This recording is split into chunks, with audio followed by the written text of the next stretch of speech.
Yeah, I think it's slightly overtime for me to actually at least begin to stream.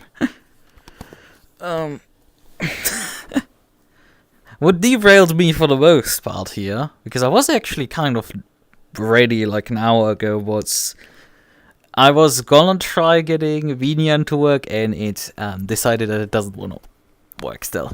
So I have to, unfortunately, uncomfortably stare you down. It seems also that OVR Toolkit, not OVR Toolkit, another piece of software still doesn't work as it's supposed to. Because my mouth flaps aren't working even. Great, awesome. Not even that is wanting to work today. Okay. So where do we need to go to convince this part of the software stack to work?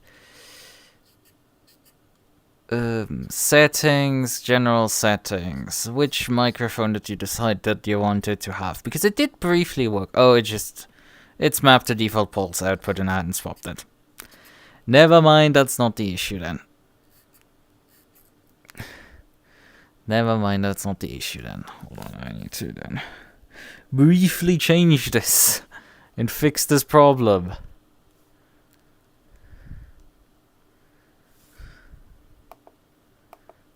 Would you kindly allow me to right-click my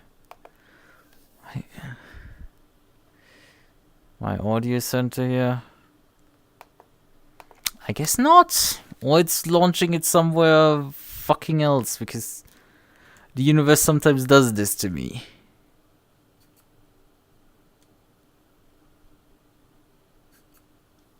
It's possible it's decided to launch on some desktop, but like not on the one that I asked for.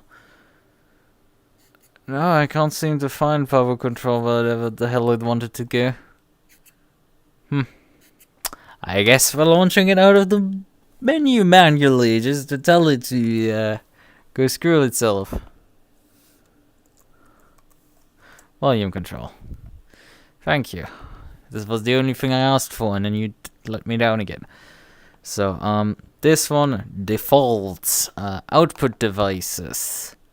This one, defaults. I probably need to make a script, which you can at least, for doing this when swapping into VR, but frankly, that is not too necessary here tonight. We have other issues. We have so much other issues. Right. Okay, we're gonna start the game, I guess. Good idea. So we have it running for once. So I can demonstrate what we have so far in characters. Well, the funny part is that when I just now launched it, it actually brought the your offline error. Previously, it at least, didn't do that. Let me briefly remove my main screen.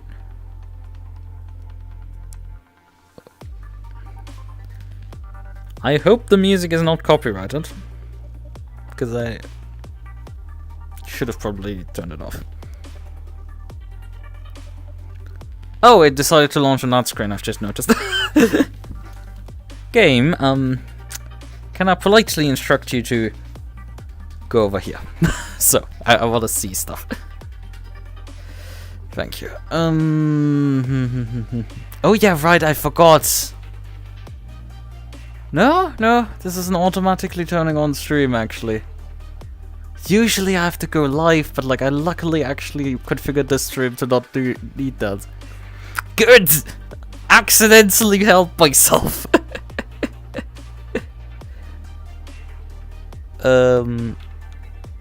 But yeah, let's briefly swap over here. So, you might slightly see something, although it's a bit more difficult, I think, for you and your view to...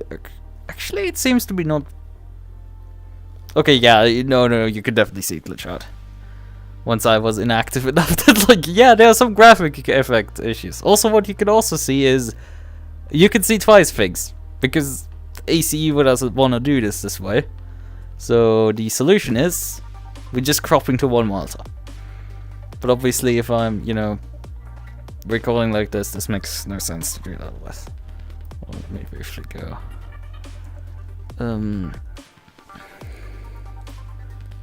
Okay, no, I want to remove my cursor here. I think the easiest way is to just turn the cursor off on this one. Capture cursor, why do you capture the cursor anywhere on the screen? Yeah, I had noticed that, I was just fixing it. It had mouse capture on in that scene, so it's fine. Right. Never mind, we will get back here to this. So what does it read here, funny things? But yeah, I didn't get Vinian unfortunately to work. The VR feature does not work.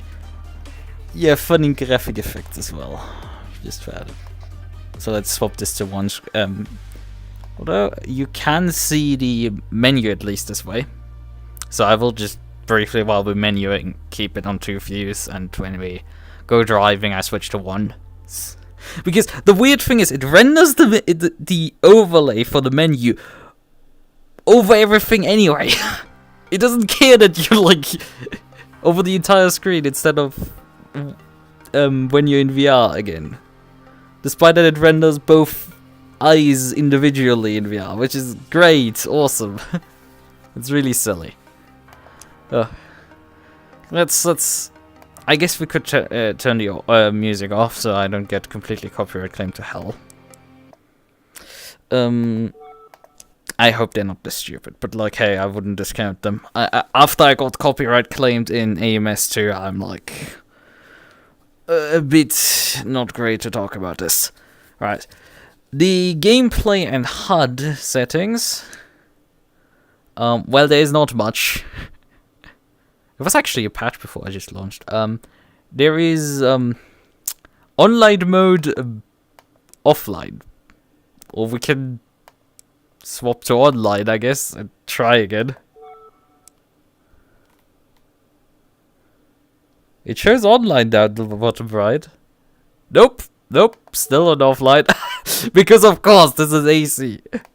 This is Kunos. What the hell were they thinking in adding always online features to this game? It was such a stupid decision. Such a stupid decision for this developer specifically that can't keep servers up for 98% of the time. It's like, and then completely make the game unplayable. Not quite. But we can still do some things. We're gonna still do obviously things, right? Video settings. Yeah, we can do gameplay frame rate limits.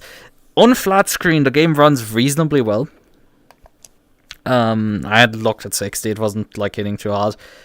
I had turned the graphics settings down later, though. I will note that. I did that later. We're gonna turn them back up a bit because, boy howdy, does not make a difference as far as I could find. So we're gonna just have some fun effects here, so it's not at least too bad. We're gonna keep the grass off though. Nah, we're gonna keep some grass. We'll keep the clouds at low. Bump this up to low. Bump this up to half resolution. We have those off already. Reflections, I think, can we bump them up?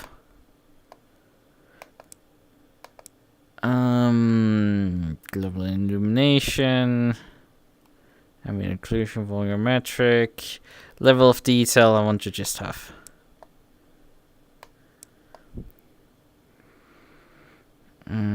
Yeah, and we have the texture filtering on. We have the texture pool on high. The game is the free music make me angry. At least it won't burn your eyes. Like shit sport. Yeah, I mean, I can't play that game anymore. I wanted to play it at least once, really, but like I didn't get to because it decided to not work at the Linux anymore when it moved up. And I mean, it has the player base of AC, not AC, AMS ones. This thing is dead as dead, right? So I will briefly show the controls menu. Oh, but I had it still in first gear. Well, that's neat. I'm just noticing. It did highlight as like, yeah, you do the mappings a bit differently than you usually do, where you like go through the list, then press whatever you want there. and it maps it to it. You have to select the device you want to map to, and then map it to the device, that way around. This has a unique advantage that you can technically map two actions to two different devices, in case you want that. Like, if you need an alternative. Technically, I could, for example, go in here, go throttle, and press this in, which is my analog axis behind the steering wheel, but obviously this doesn't make sense for me to map it, so we're going properties and just clear binding. Yes. This removes the binding for this one, and this one is still here, very much alive. Good stuff. It's succeeded in it. Yeah, I think I need to move my second monitor that's over here. Over a bit. Oh yeah, I'm covering also up some stuff with that. Yeah, this mapping menu in general is, even on flat screen, performs horrifically terrible. I don't know what it did. Now here's another thing. You need to press apply before you go through manage presets and save your preset. Otherwise you save nothing. That's slightly broken. That's something I noticed, because I had mapped everything and then saved it and then had nothing again all of a sudden. Great job, Kunos. There was no confirmation or anything in between to stop me from doing the silly. Right. So, I guess we can't do the driving licenses, although I thought they had promised that we would be able to do some of it. I don't know if we can do this while we're offline. We sure can try. Configure stuff here. Alright. Jump view. We will go for the initials I used in ACC. Age. Numeric. Well, I mean, I need to update that relatively soon.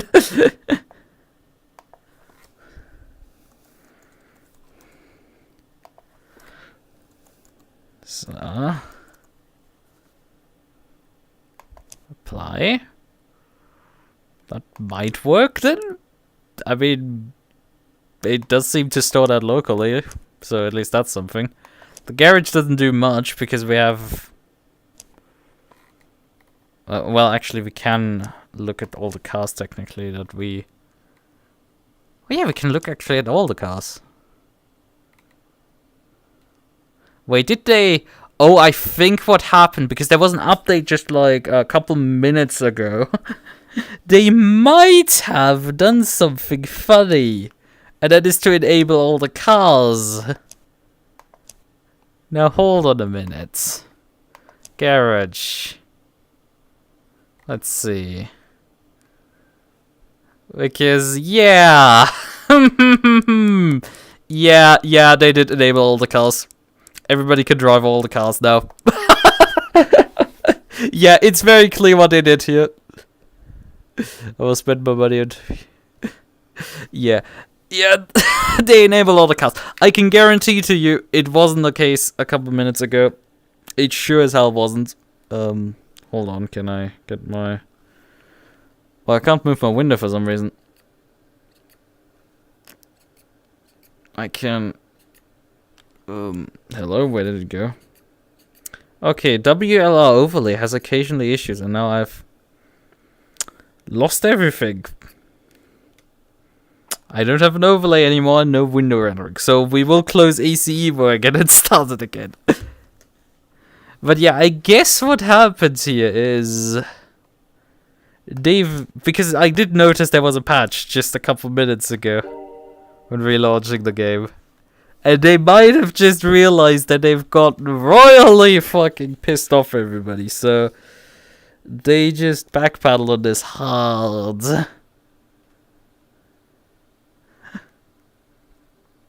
How was this again to... Okay, this is to dim transparency. How did I scale again? Because this is distance. Oh yeah, right, it's something fucking weird. It's like you press the trigger and then you do scale size. WLR overlay is definitely weird.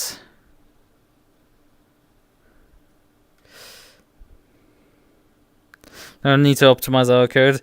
I don't think the game is particularly badly optimized, I will be honest.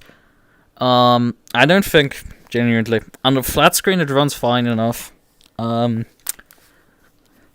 Like, the problem is it just doesn't run in VR well. And now the game doesn't want to close. I had that issue earlier. I didn't want to close. It just gets stuck suddenly. Or like, you want to quit the game. It's like, yes, I confirm that. Please, could you just finally kill it already? With fire. Oh, this screen capture is dead as well.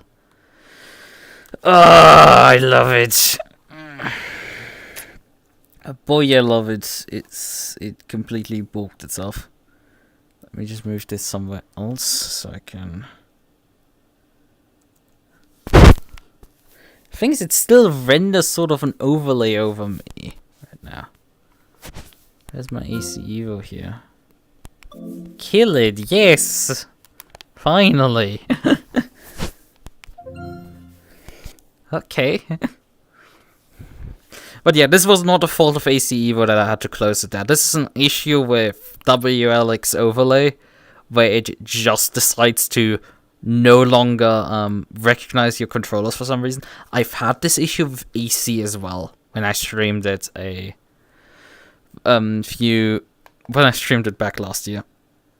So yeah, it's not a completely out there issue that I've encountered here.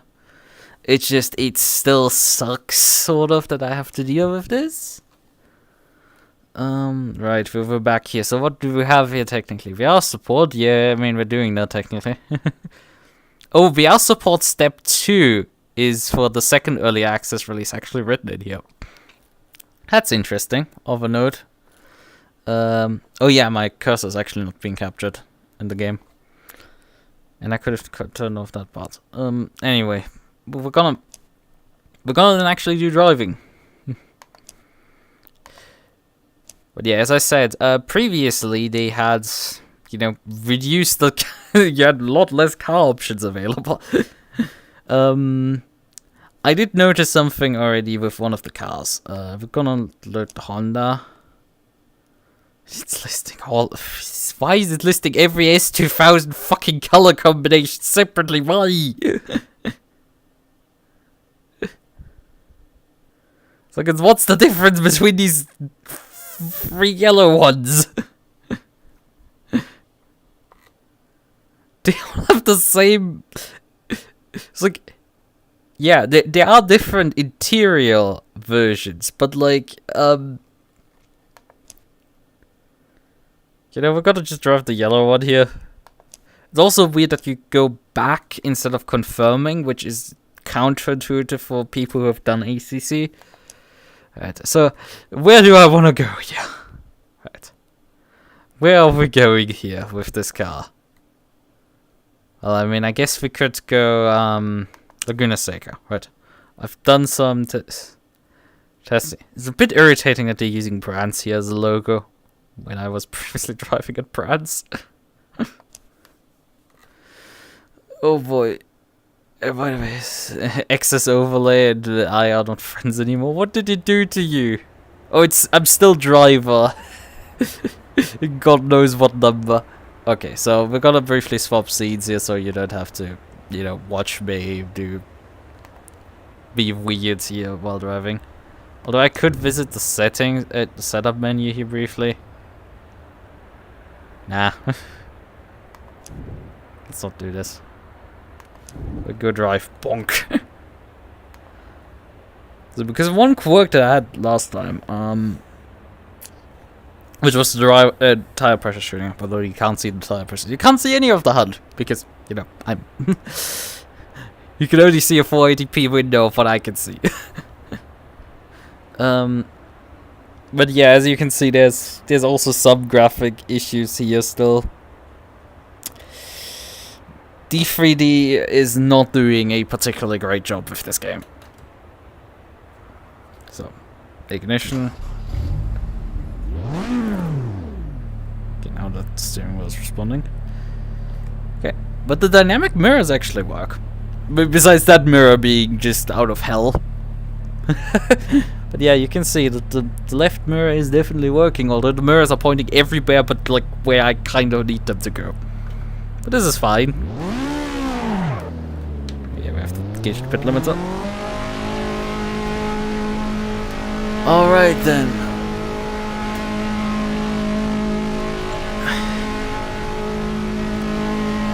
Anything else left to say?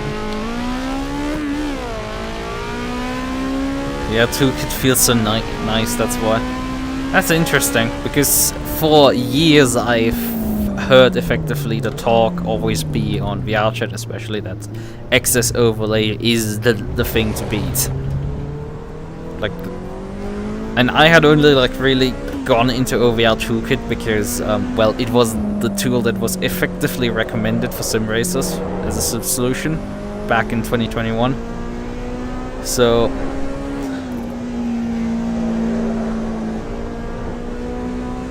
yeah, I decided to go with that. WLX overlay definitely has some issue. I still would like to have the ability to just with a WebSocket pop one overlay over, replace an overlay with another one. Well, we have a different layout here. I mean, it's slightly surprising to me because I've already driven the ACC variant of the circuit. Well, I have also driven other versions. I knew I need to upshift here. Well, yeah, I now remember what I actually wanted to do. Briefly.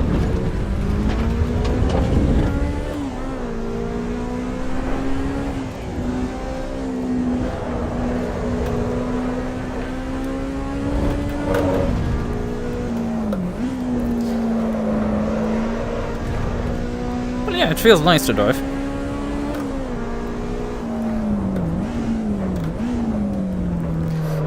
You can occasionally notice how the frame rate actually catches itself.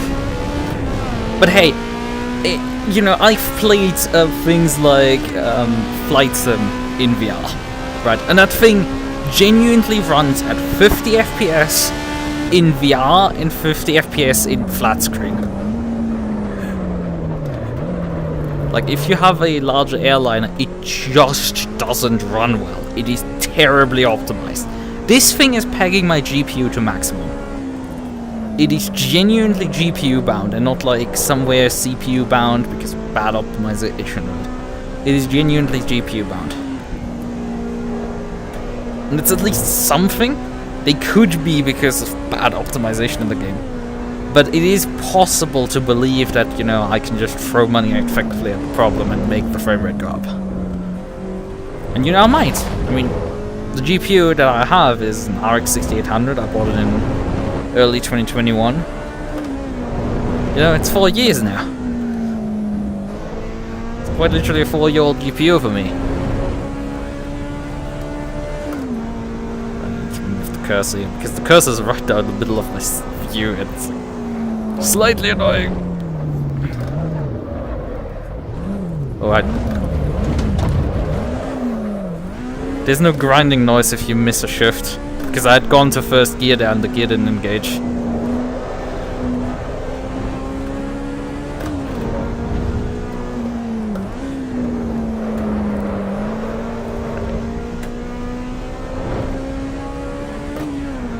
And yeah, this is fun.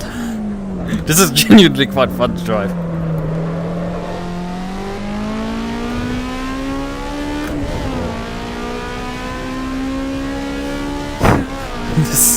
The VRAM usage run by RTX 3090.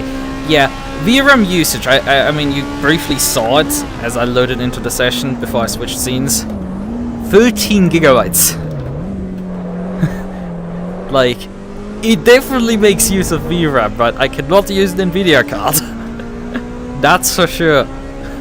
You need an AMD card for this. Or, you know, a 90 tier card. Either one works. For example, 2080 Ti, I think is a 10 gig. No, 2080 Ti is I think a 12 gig card, something like that. Weird. 2080 Ti is obviously also a bit older now. But yeah, it occasionally can actually get a the 60 Hz. Now, granted, I also do weird things with VR because I run my headset at 120 Hz, and that's why I target 60 FPS so I can run it at half refresh rate. And it is relatively fine for me, right? I mean, we're not running at half refresh rate right now, we're not hitting 60 FPS. I could have perhaps swapped my headset into 90 Hz mode and then hit locked 45. That might be possible. But I didn't try that.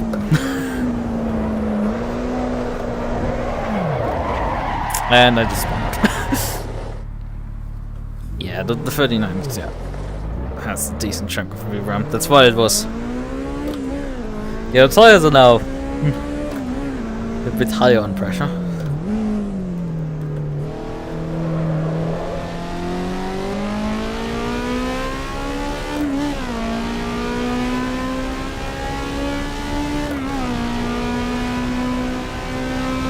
Oh yeah, we right now don't have actually a valid timing yet.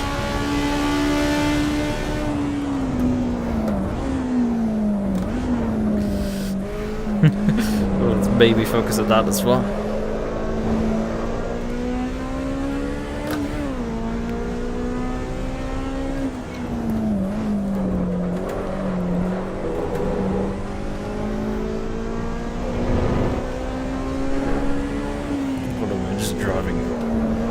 Because, you know, that's what I just wanted to load it easy for.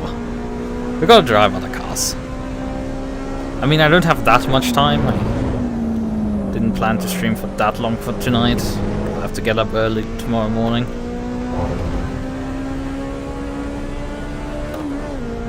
Hey.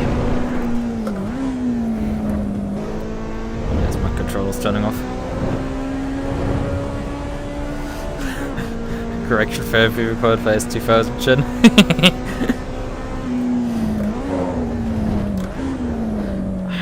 Not really. S2000s are usually a relatively good to drive car, even in like a Assetto spec. It's massive high power, this thing still goes really well. I might have had to cook the tires a bit earlier.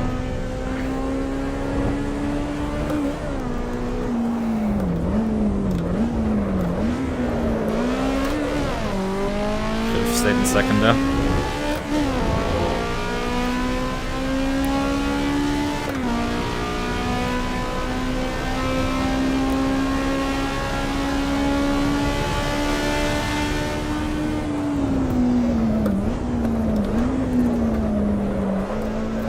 We're gonna experience brake cook-off here because technically, because it's a road car, this car should very much cook its brakes.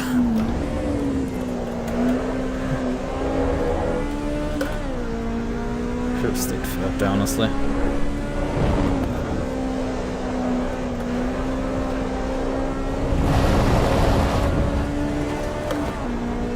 Touching a bit of sand there.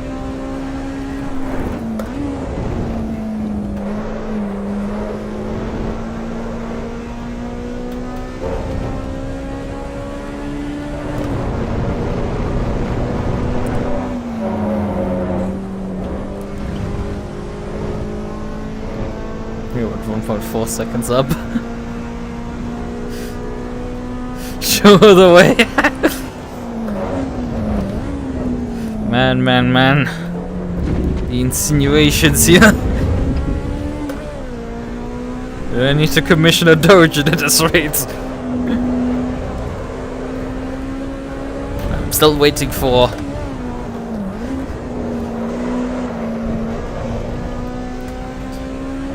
What's his name? What's Sensei's name?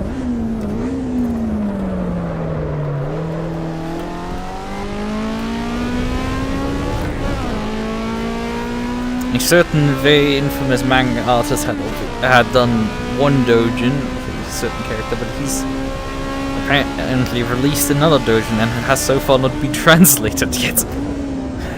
That one. That's the Hina doujin especially, so that's really good stuff. But I don't want to, you know, look for the art yet. Well, it's untranslated yet.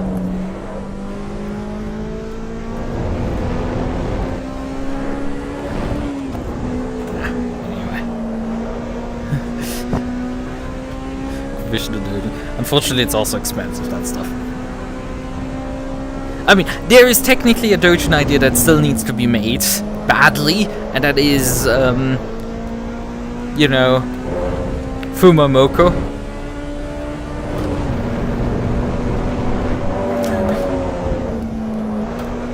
And not just any Fumamoko, but like, you know,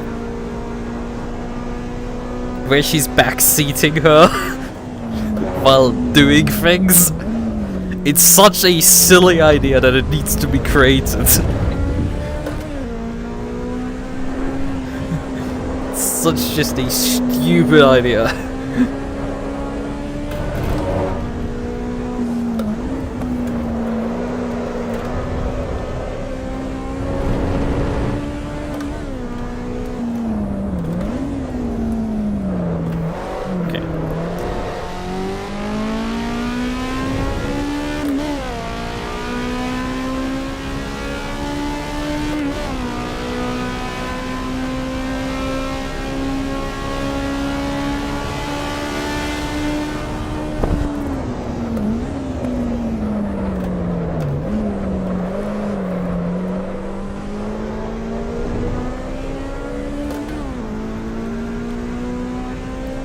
Oh yeah, I'm also... no, it's like I'm shifting with my left hand.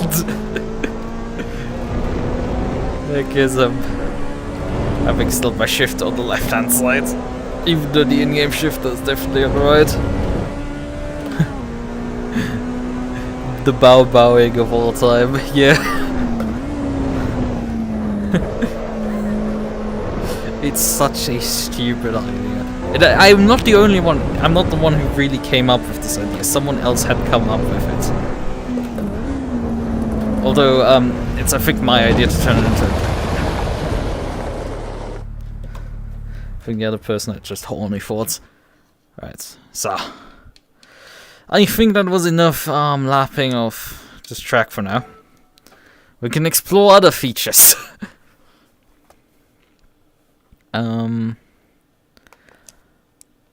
Special elements, what is available here? Ah, yes! Nothing! Oh yeah, I should switch scenes. Give me a moment. I don't know if you see anything still, but like... oh yeah, right, because it's covered, but like, yeah, special events, nothing. It just is here, functioning button. The Academy, you can't do it, even though I think they technically had it in there. Thing already. Anyway. You know, can I just have random?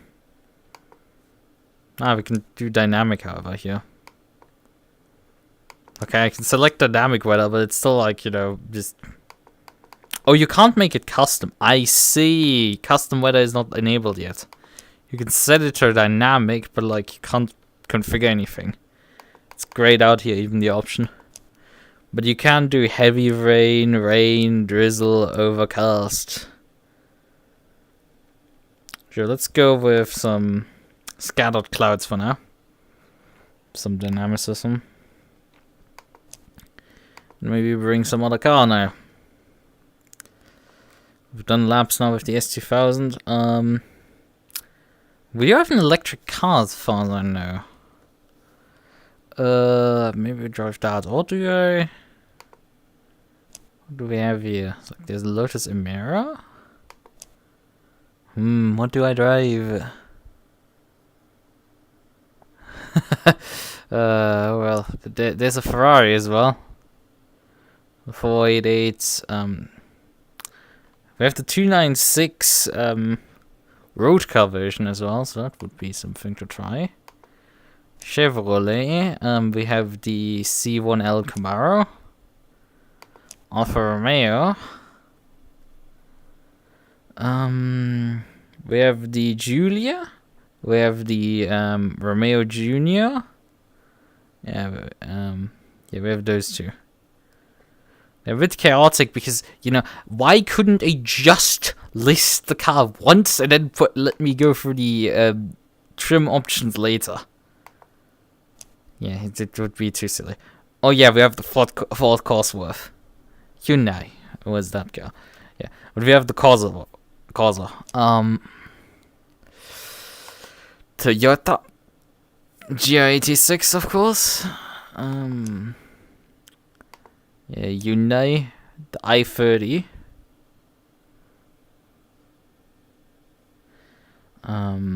Maybe. Mercedes-Benz will also have something. Yeah, the GT2. That would be something. We have also the BMW, the M2 Cup car. And what do we have from Audi? With the RS3. Oh, these decisions. What do I want to drive? Oh, Alpine has also weird funky car with the A290 Beta. Let's bring this weird contraption. Because here, you know, you can select the trim versions down here as well. It's like, why?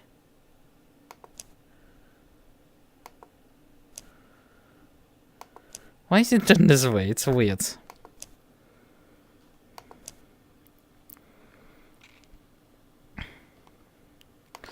Different circuit, obviously. We want to go somewhere else.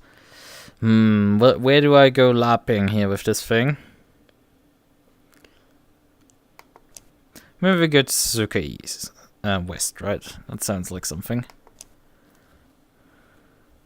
Oh, I should have changed it to time of day as well. Well, we can do that. We just load back out. Oh yeah, this is gonna be funky. Yeah, confirm back to the main menu. Honestly, the load times are pretty okay. Similar to ACC, works fine. We can't select the time of year, and also jumps in fucking 5-minute increments, which is really a bit much. Customization for the time of day. Ah yes, morning. My frames are gonna hate me, but sure, it's gonna be fine. Right, we're gonna switch back scenes. We're also stuck with green track condition every single time, so I'll briefly check the. Yeah, this is electric. We can't customize anything outside of the tiles right now, at least on this car, not. And oh yeah, it doesn't have a correct viewport because this is something I fixed on the other car, but yeah, we'll have to briefly fix this. So, because for some reason it is a really difficult task to just, you know, place the viewport where the fucking head is, right? Well, I mean, I could also calibrate, but like it still doesn't place me quite correctly forwards. The guy had like sort of a neck right now, so you know. Oh wait, we don't want to move lateral. We just want to move a couple centimeters forward, and that should just fix this. Yes, VR people are the only ones who care about the setting. I don't know anybody who actually would otherwise use this, really. Oh, maybe I need to start the car.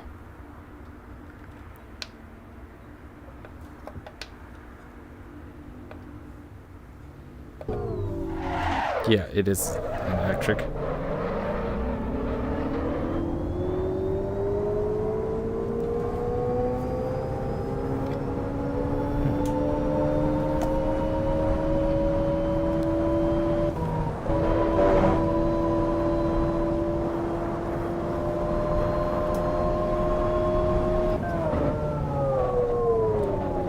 Please slow down. Oh god.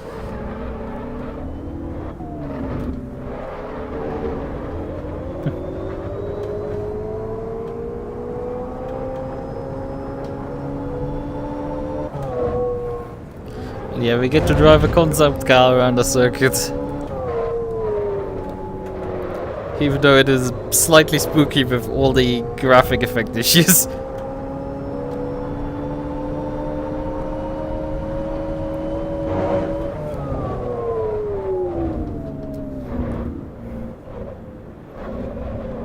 Because you can't tell me this isn't concept car. Like, we were sitting in the middle of the car. Like, only concept car designers would do this. And, you know, race car designers, but like... those people wouldn't design a brick like this.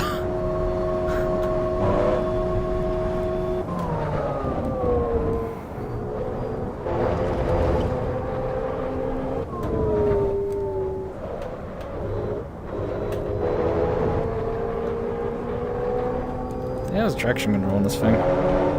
Yes, we can turn it off. Should we? Perhaps not. Okay, the brake bias does not adjust. Although I might have forgotten to map that.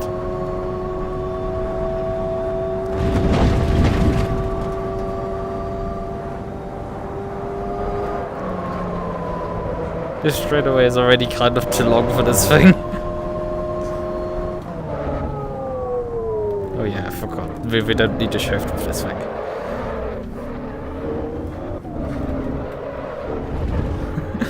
When you're just so hardwired to click down keys on the braking zone, that you still do it anyway.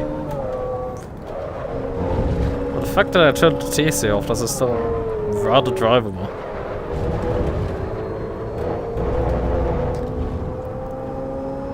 Probably in part because well, it's a front wheel drive likely. Well, probably also an all-wheel drive, because why would you just make your car electric car front wheel drive? Probably still front wheel drive bias.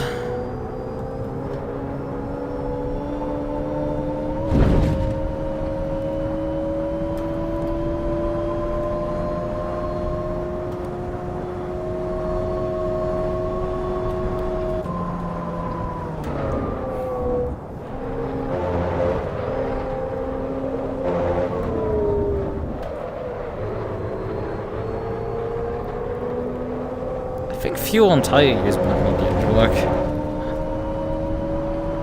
Oh well.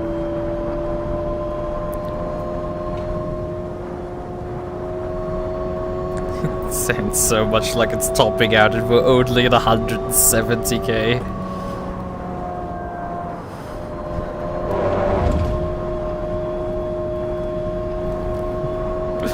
It's so kind of silly.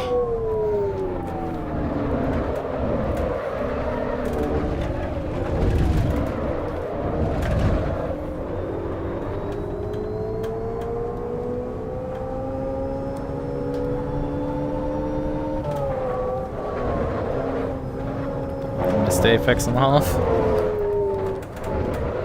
Oh yeah, I'm driving also on, you know, at the Formula room with my Chaos room here, so I have a limited ability to really drive road cars. Although, you know, this car also has such a weird steering wheel attached to it.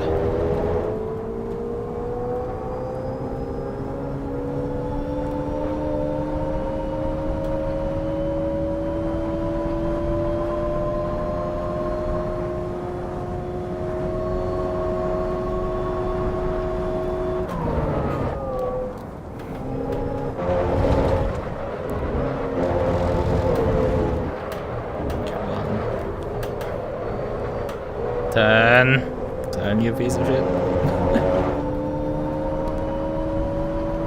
But yeah, I mean, compared to the S2000, this is very boring and not particularly interesting. Yeah, the sunrise looks really cool, I have to say. And it doesn't feel like we're losing that many frames compared. Honestly, this might actually hook 60 right now. But probably it doesn't. I might have just gotten used to the bad frame rate right now, which is relatively easy for me, but like, I don't think this is performing particularly worse.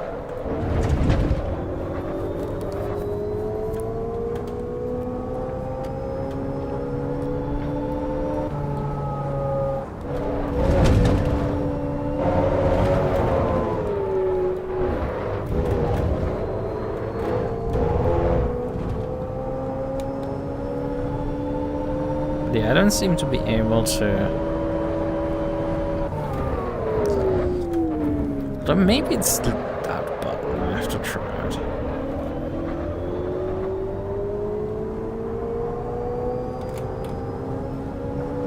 seem to be doing anything.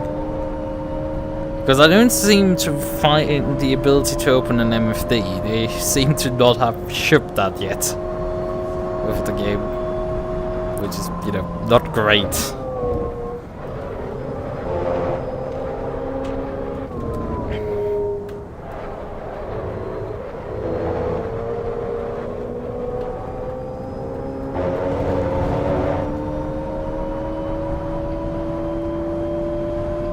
Let's go briefly over the line and we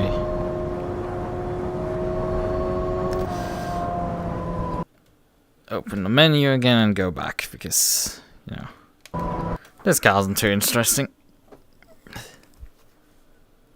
Yeah, it's an oddball, but like, I wouldn't drive too many laps with it. The Escort, however, I definitely kind of want to drive the Escort, but. We do have a Porsche Cup.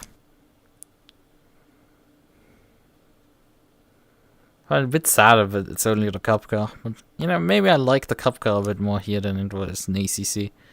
Because the ACC Cup car was awful. Wait, we can pick the... Hold on.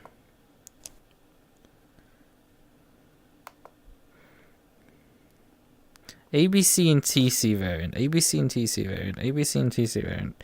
Are they all ABC and TC? No, there's definitely ABS only variants. And there is a base variant that doesn't have either. Oh. Well, let's go with the base variant right now to just torture myself completely. Okay, we're gonna go hell. Oh, I didn't showcase my screen correctly. But this needs a bit earlier even on the morning front.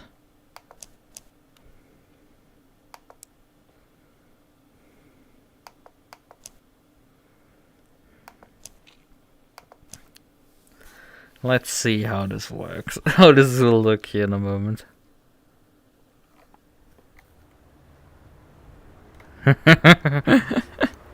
Oh boy, here we go. Vehicle setup, let's check what can we change actually.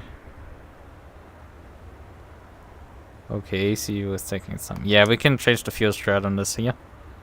Definitely. Yeah, you can select between slicks and softs. Okay, we do still have ABS settings. So the base variant still has ABS. Huh.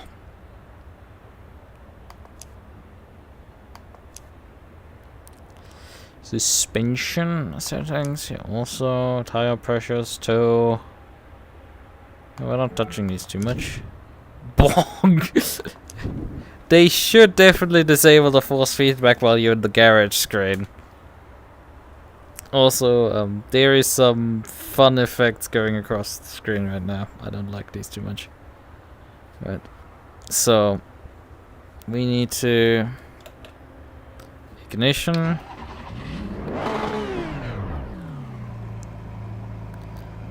Yeah, I think I will briefly move my view up a bit. Distance.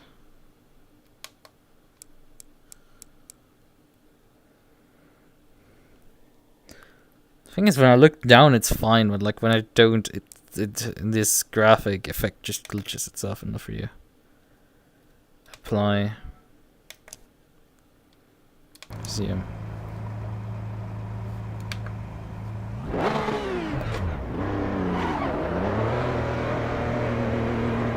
Let's see, maybe this is also in part because of the pit lane lights. Oh yeah, it was because of pit lane lights. And also not Jesus! Night driving is not too fun with these graphics glitches. We should be able... Yeah, we can cycle the stages fully up. Oh fuck. Ouch! That was quick!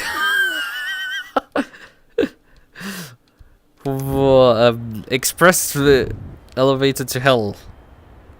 Yeah, because it doesn't have TC. I was quite possibly bamboozled here. It does display down there that it doesn't have ABS, but like it for some reason still shows in the setup. So it's just a bit weird. What happens if I turn the ABS knob here? Nothing happens. Okay. We do need to... I seem to not be able to adjust my brake bias. Hold on. Because I want to do that at least. Wait, we have to double check my brake bias because I think that I forgot to map that again. In the chaos when I had to remap everything. Where is... ESC performance display? Where's my brake bias? Traction control, light stages. I mean, I can use the search box, I guess. Yep, and that gives it to me, and which is, yeah, I forgot to map it.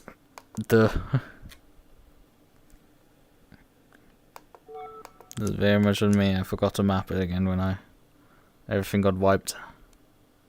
So.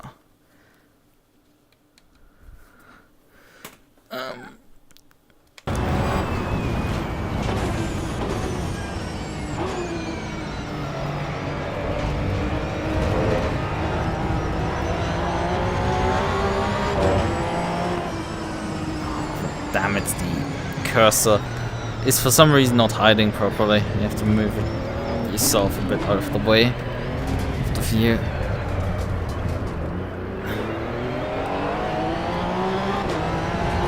There's also cockpit lighting, which, you know, I might have need to figure out how to map it, but we're not doing that today. I just hope there's, you know, an MFD like an ACC.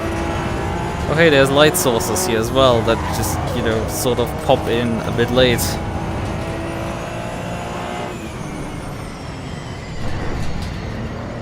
Oh yeah, I can see the brake bias actually best on my dash. God, this thing locks a lot.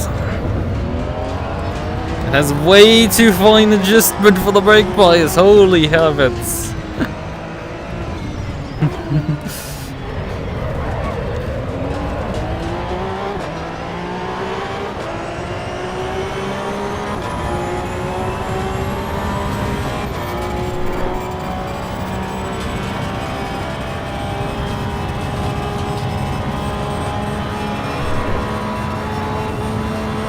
Apply some lock to horizon here. That's definitely noticeable.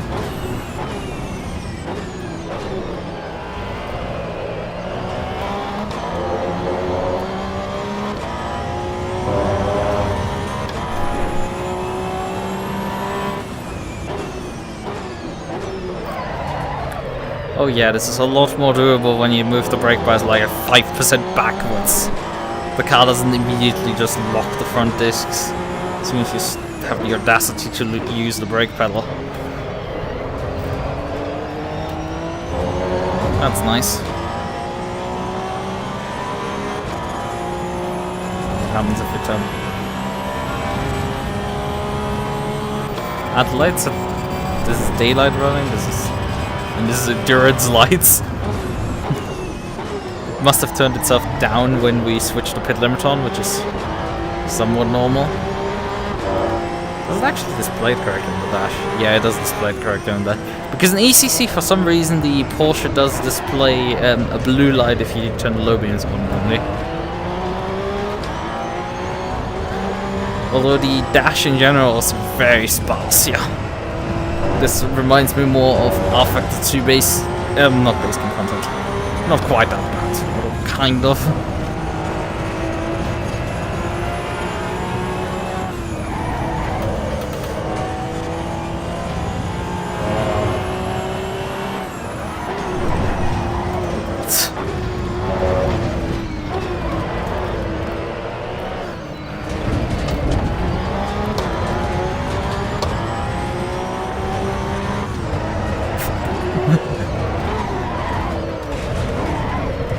damn it, this thing loves right now to lock front discs.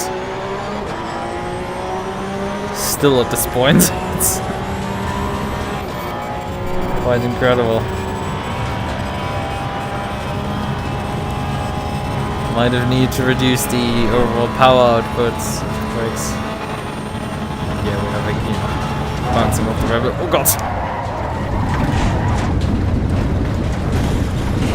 Ouch, ouch, ouch. Wait, we punctured both rear tires there.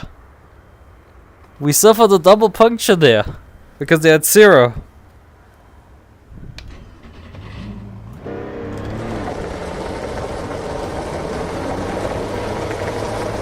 Which is interesting because that fly-off wasn't particularly too bad.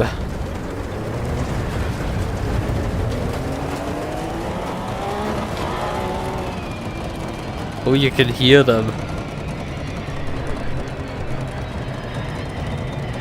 Let's come in and do a pit stop. Like, that shouldn't puncture the tires this... Like, it should have punctured them, yes. That's fine. That they get punctured from that, but like, they shouldn't instantaneously just explode. Right, slow puncture from that impact, because it was a fly-off and a half, but like, I didn't impact the wall with that much speed.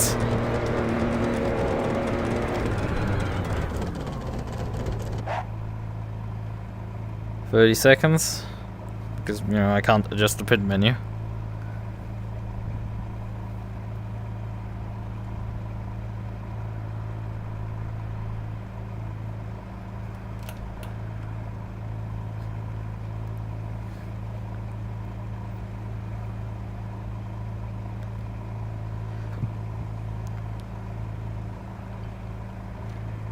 Have to wait, have to wait, have to wait.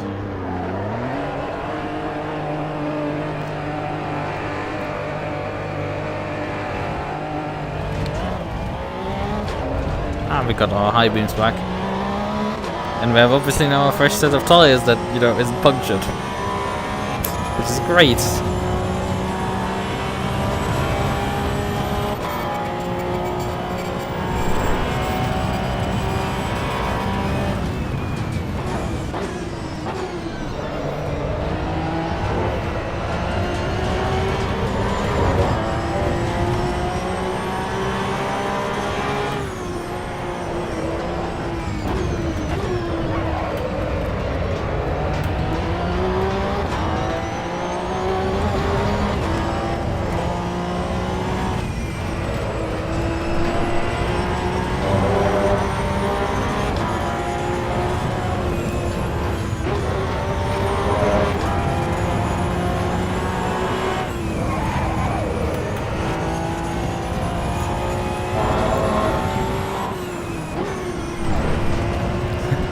Yeah, the light pop-in right now is a bit much.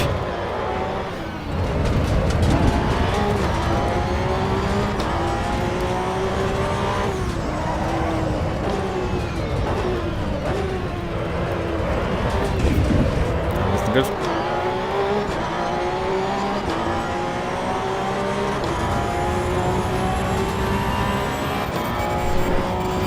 Yeah, I mean, if these use the same tire pressure system as ACC, then the rear tires are already coming up high.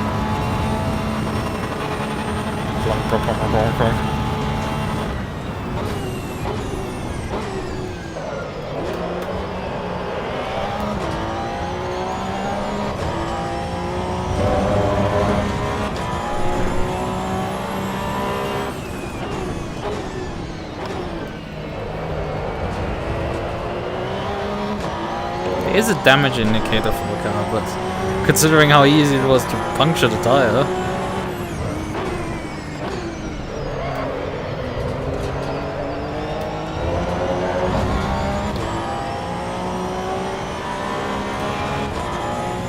Yeah, tire puncture is always the bigger issue than anything else.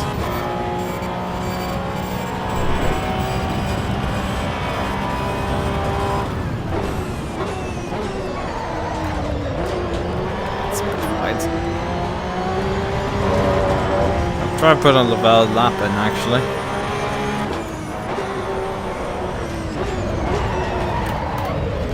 That's good.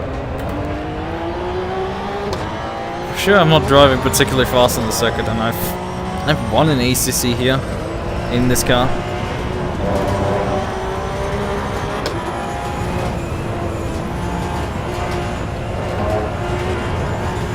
Can be a bit of a piece of shit to drive.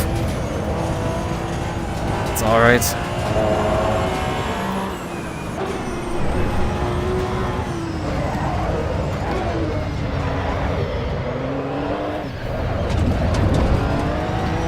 Man, you can fit in like an entire door of the Explorer in between me and the Apex. Okay, we have way too much rearward bias for this hairpin here, specifically. Otherwise, it's sort of fine.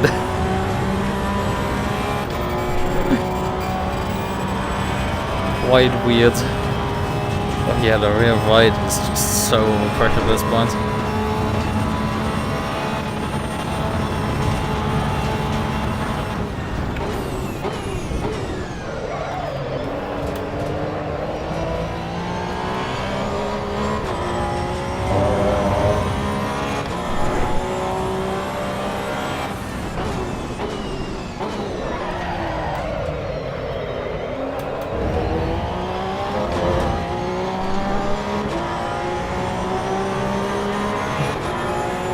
Have I tested the rain yet? Nope. I've punctured tires though. I spun out in the chase and slightly brushed the barrier, and the car punctured the tires there. Also, I am challenging myself for driving the Super Cup version of this car, which doesn't have ABS. What's easy.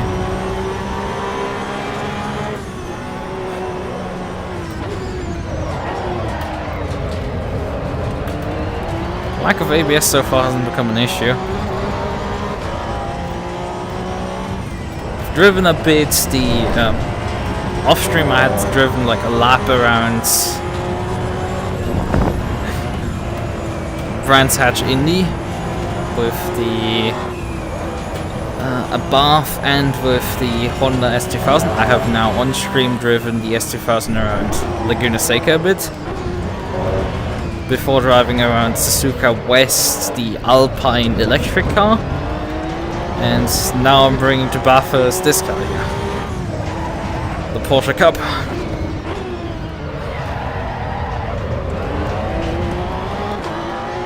Because I hate myself.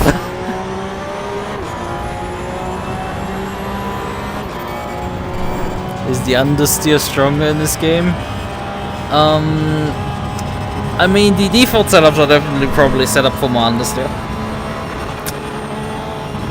Although I wouldn't say the game is particularly understeer.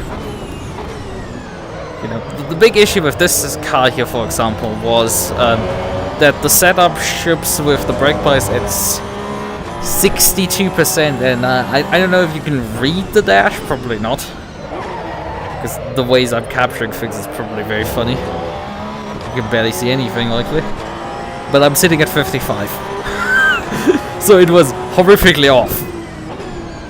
And would basically lock as soon as you thought about braking. Also, I'm laughing 2 minutes 10. Oof. Well, I'm definitely skill issuing here today. Like, even if it's a Porsche Cup, like 210 is not great.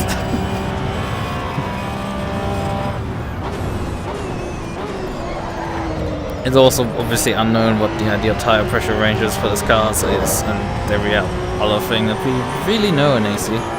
See.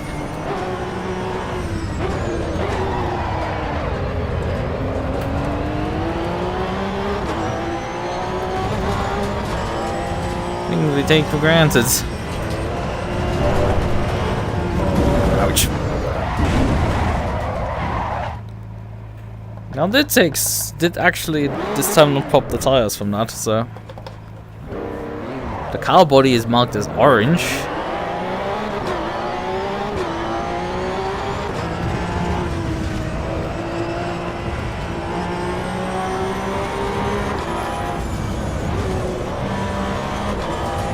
I wanted to see a sunrise here, but I guess 5:30 AM was a bit too early. Well, I gave it too much cloud coverage also. Because I was slowly gonna ramp up the cloud coverage, but that's the question, what I'm gonna drive next. Should I do a race maybe against the AI a bit? Because this is an option here. Which circuit? Probably Imola, because I really like Imola. And I really want to drive that circuit briefly at least. Which car? Should I bring out the GT2? Should I drive the Ferrari? Which one of the two, technically? Good questions right now.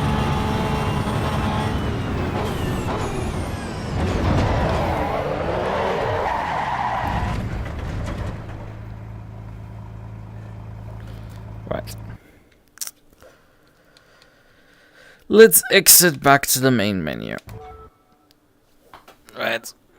So let me briefly switch this scenes again so you can actually see the menu as I navigated.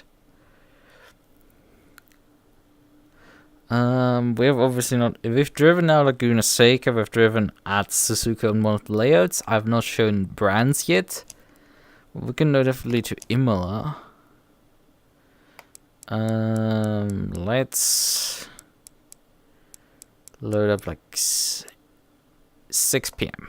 Right, sounds like.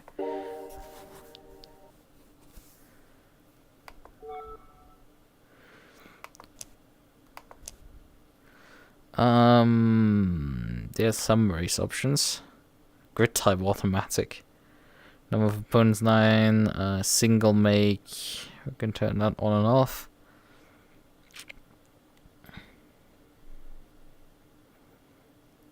Start time, race duration. We can. How high can we take the time right now? Okay, 180 minutes is right now the limit you can do with the AI and ACEvo. Let's go for 15 minutes. Let's go to race start time as I wanted to 6 PM. Maybe with a 2x time multiplier, so we go into the night. And well, we probably won't experience any time change at that point. No, let's leave that off. Starting position, 6. That's good. Apply. Although I want to change car definitely. Wait, did it? Yeah, it changed the circuit. Because I had selected Imola for sure with it. Car though. We're good driving the Corsa.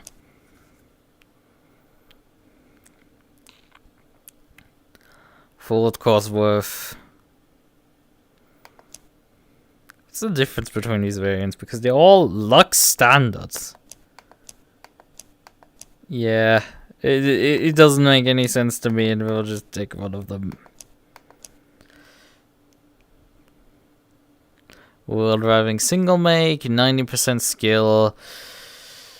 We're going back to scattered clouds to slightly reduce the cloud coverage, and we should be then fine. But we could have also brought more opponents, to be honest.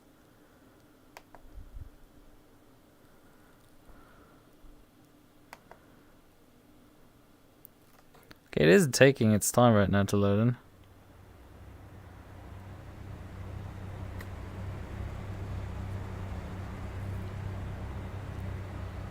Why am I in the not on the grid?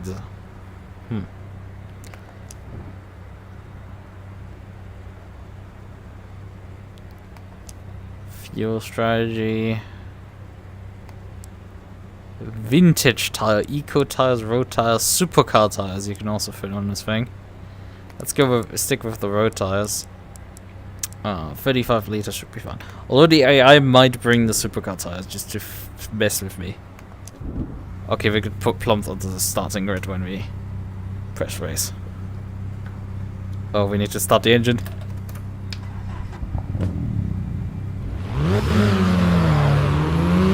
Let's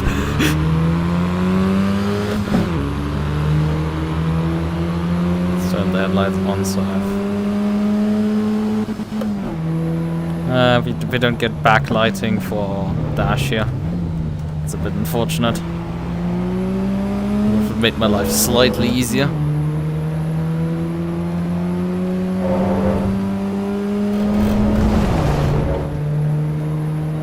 Oh yeah, and the mirrors are pointing in every direction, but like where I need to go.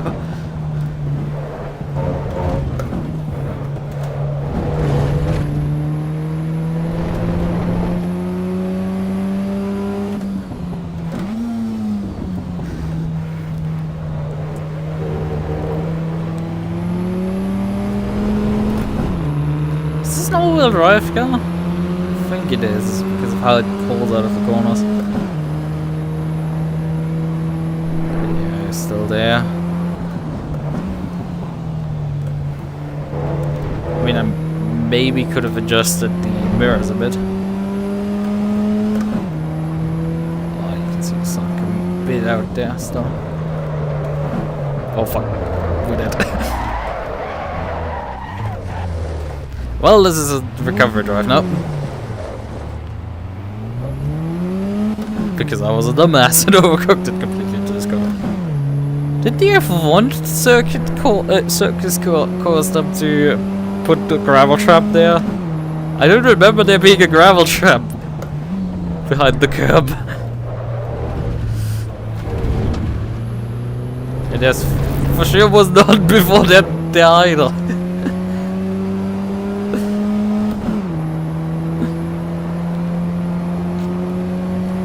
The rude awakening that I've been driving the. Well, I've just noticed the text box is technically visible somewhat on the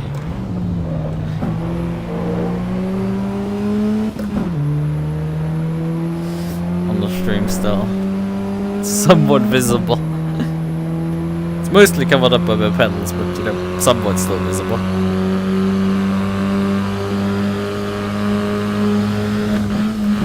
I nearly did a money shift there.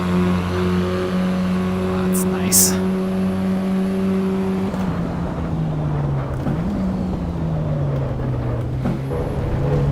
Down to third there, one shift. Just each pattern moves.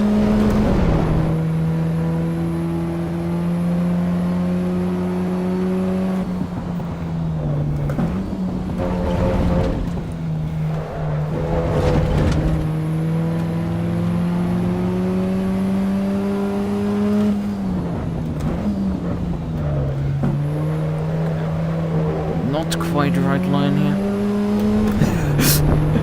Although the 90% AI is struggling a bit against me. Not that they are completely incompetent, but it's just not quite good enough.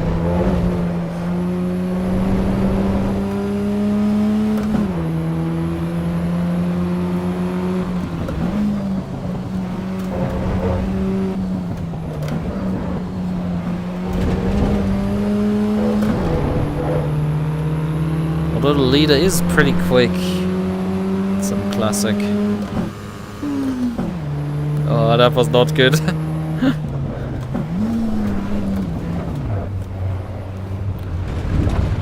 For that.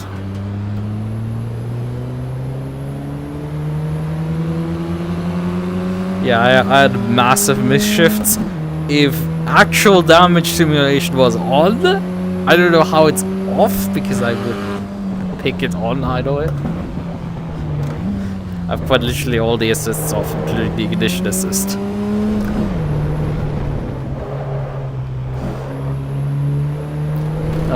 The engine would definitely not be alive anymore. It should be.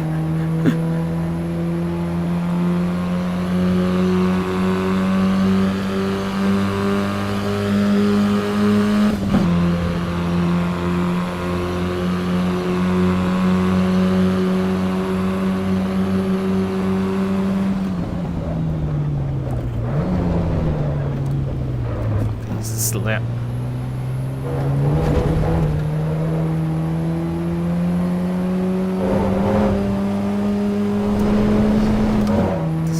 The quiet whine of the turbocharger.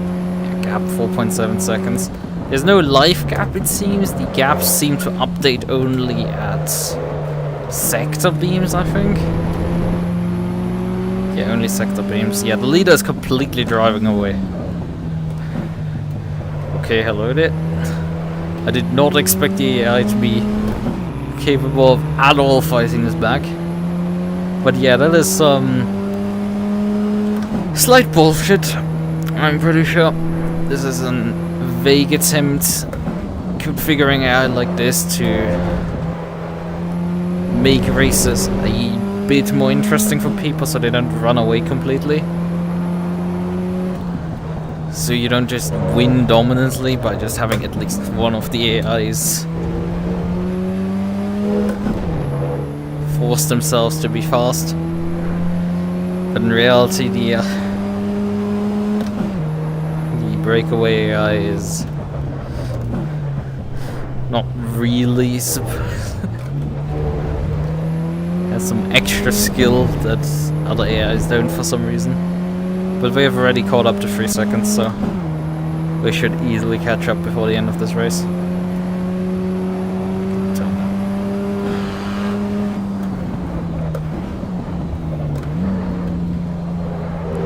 Actually, I might have just accidentally switched the rain light on earlier. You know, it's a bit of an odd option that this thing has a rain light. Yeah, that's the rain light. Which on this maps to the fog light. Yeah, that's the high beam. Yeah, and there's some dashboard lighting from that.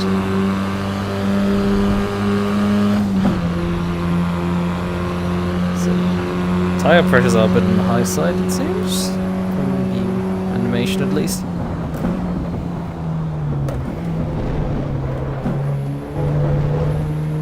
Definitely break a bit later than this.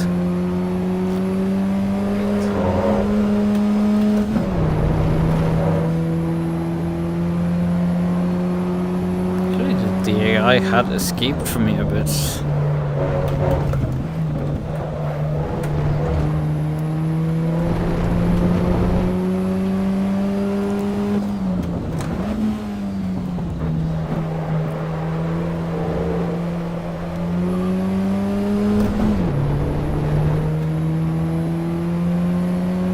Flip slightly through the roof there. Okay, you can see it also. You could also see me clipping through the roof by looking up.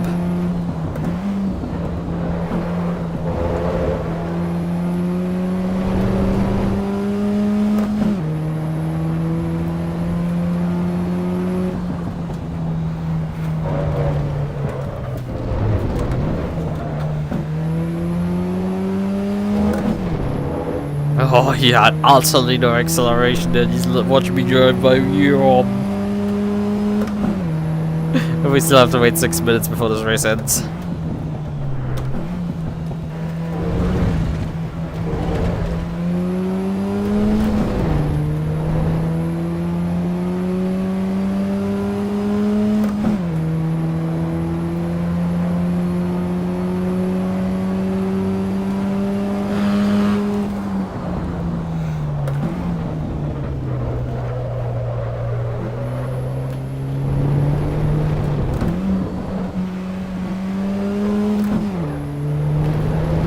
What circuit would remain? I mean, I could drive the Suzuka full layout, otherwise we have... Well, we can lure up brands at least once.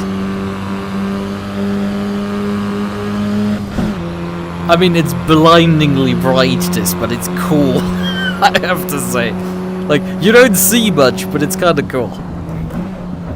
Can't deny that. Oh, a bit hot in here. That's fine. Nothing I can't compensate for.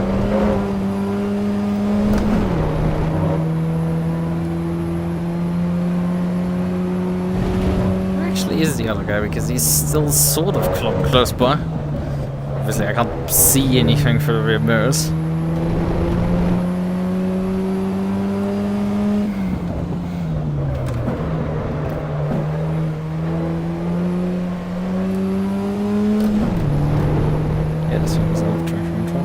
Yeah, okay, you can turn the traction control on. It's just default off. It does have ABS, which we're obviously going to use.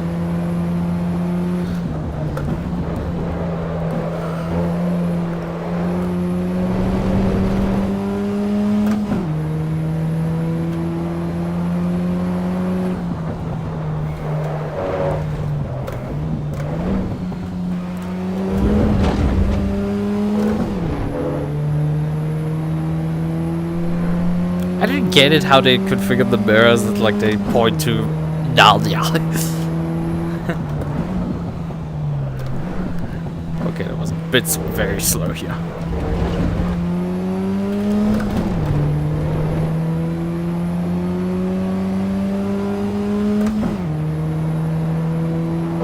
Actually, we have 5.7 seconds in hand now.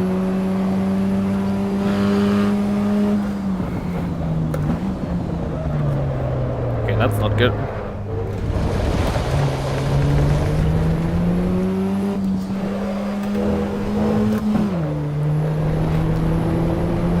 I don't know what lap times we're doing. Oh yeah, 2 minutes 13. I can read, so we have 2 laps to go then.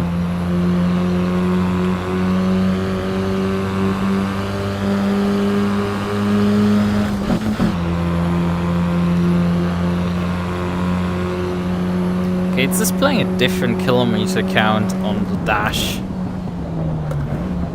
than what it displays on the bottom right.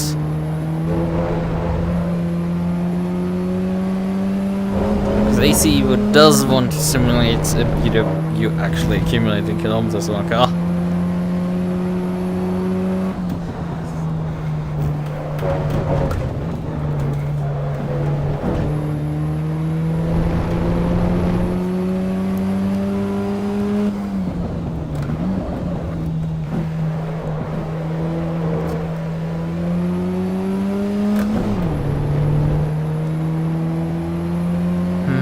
But what do I drive into the rain?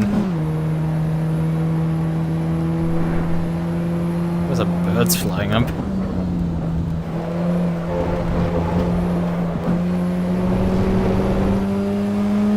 Yeah, I think in a year, this thing might be in a genuinely really cool state.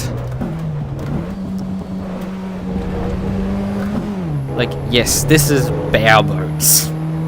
Sure, very much so. And some people are very disappointed by that fact, despite that it was very expected so.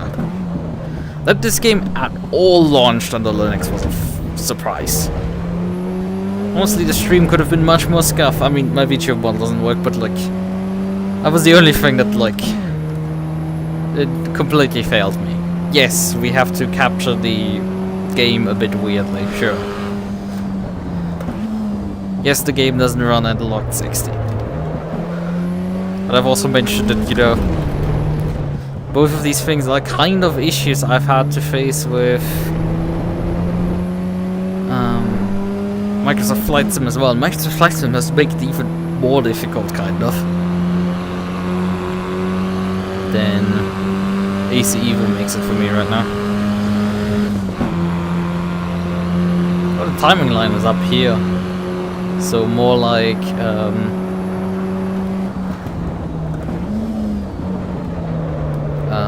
Autumn Blister 1, probably also 2, and the R-Factor 2 version of Imola, which is also by Riser Studio. It's a funny side fact. VAR and Imola are part of the Riser track bundle in R-Factor 2. It's really good non-laser scan version that Riser track. It's honestly incredible, that thing. Laser scan is great and all, but that version is quite awesome. I do have to say. I guess those birds are triggered every time you come up the hill, which is a bit disappointing, must say. They should be put more on randomness. Like, if you put a trigger there, just make it random if they fly up. I picked the wrong gear again. Because, yeah. But I could definitely see, you know, Targa Florio.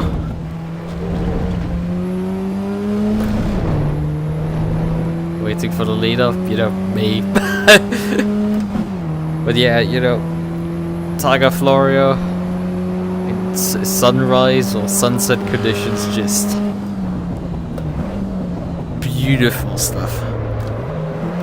And you know, we don't even need to make a new model, like just port this ancient track model that we have ported since God knows. I think it's GP Legends, I think, originally for Targa Floria mod. That we have in AC and other games as well.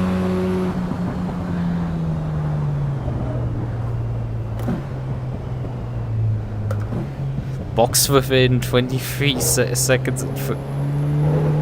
Oh wait, 23 minutes I have. I was about to say, oh, I have only 23 seconds. No, I have 23 minutes just doing a lap. That's fine. It's all good.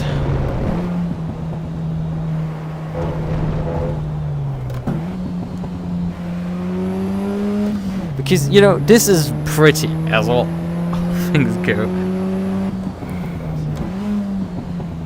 Otherwise, I don't think this is too much of a graphical upgrade from AC, although, I mean, I'm not running it too high in graphics settings. There is a decent crowd. You know, it's a bit odd considering there's not much happening on track, but like... Yeah, they do have an actual, like, just trigger full birds flying across. Make it random. Genuine suggestion. Just add randomness. It happens only 10% of the time. It will be cool. It will be much cooler to see. Because you will at some point pick up... I mean, it was an 8-lap race. Granted, it took me like 4 laps to notice, but like... Down there's some birds also flying around.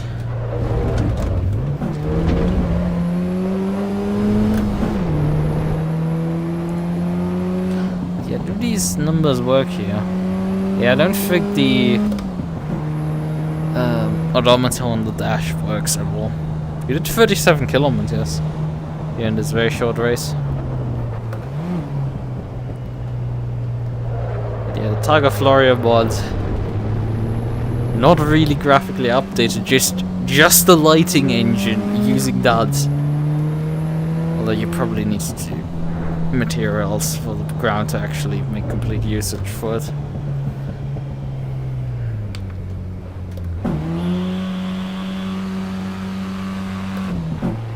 Yeah, well, let's draw a second here. It's interesting that we're allowed to have pit speed limiters. Also, it seems the AI did not pit with me in.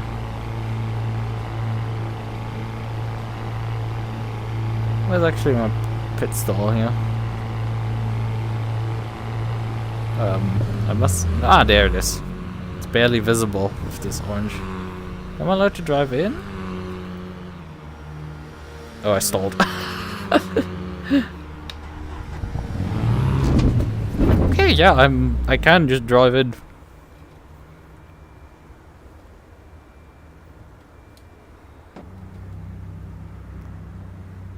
Finish first! Oh yeah, I need to switch scenes for this. Although it doesn't display anything else, which makes it very funny, kind of. Finish first! What does it mean? Who knows? Nobody knows, really. It's just very silly. Yeah, I think the AI is still driving around. Here we can... Have we opened the replay? There's some weird blur there. Yeah, I think it is applying some motion blur or something, and it just makes... the replay does not work in VR. Granted, you don't seem to have any camera control anyway. You don't at least get buttons for it. You can just pause and teleport to any... Although the camera that was on a slide here continues down to its end trajectory. The camera perspectives at least are pretty cool.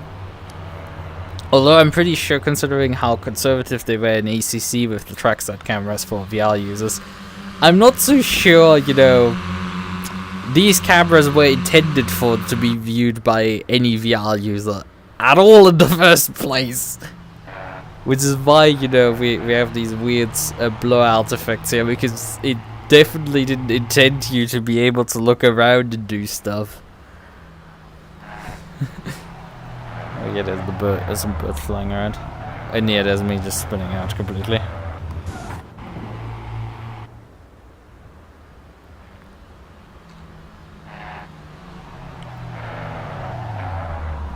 Yeah, just...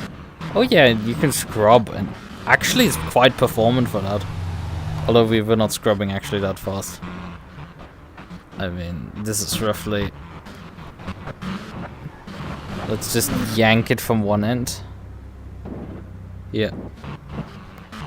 This is fast. That was about 14 minutes that I scrubbed. It does an okay job scrubbing, honestly. So, yeah, yes. But it was a relatively short race still, so... Quit. Abandon. You know, we finished actually the race, so like calling it abandon is a bit of a stretch. Right. So, which car should I finish? I'll sort of finish. You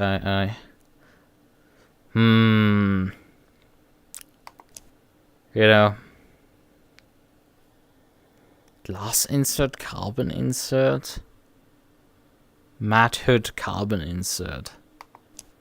I mean, we can maybe press for the variants here and see what is different between these.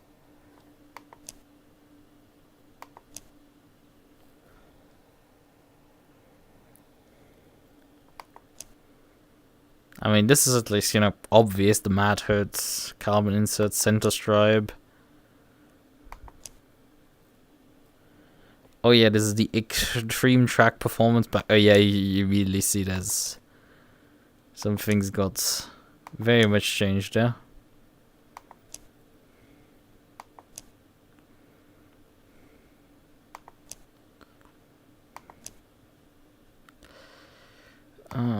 Let's just go for a... Although the interesting thing is that the there's some rating here attached to these things, and like it seems to me at least that, you know, actually I should perhaps for this scene here remove the video capture. I should have done that earlier, but you know, we're doing it now for scenes, I guess. But yeah, it's odd that, you know, the track extreme performance pack is the same rating as everything else. Definitely not choice. Let's go with the... I sort of want to do the extreme track performance pack, but also like sort of not. Let's go for the glass insert. And then... oh yeah, right, we want to change game mode type back to practice. We're on this midday. Apply. Oh yeah, I think I haven't mapped the wipe up. That's gonna get funny in a moment. We're gonna have to fix that then. We will lower the branch hatch GP. Weather. Heavy rain.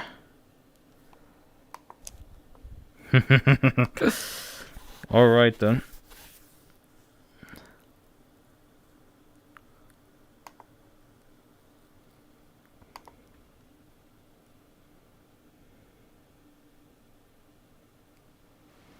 Oh yeah, there's a lot of water on the twin screen.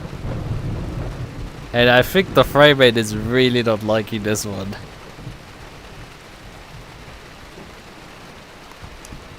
Frame rate sure as hell ain't liking this one. The controls, I want to briefly go over and see where the...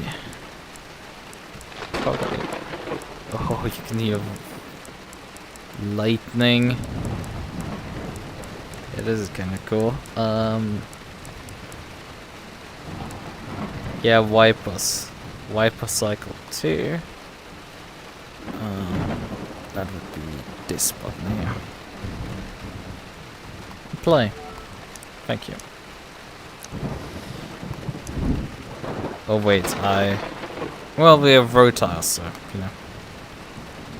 this has to be able to drive in these conditions. Let's turn the wiper on if we... Yeah, it doesn't turn it on because we have the ignition not on. That's cool. It knows that. We move the view up a bit again. So, you know, I'm not looking down so hard on myself, although I just prefer to sit a bit closer. Okay. Ignition. Yeah, it immediately switched the windscreen wiper on, although...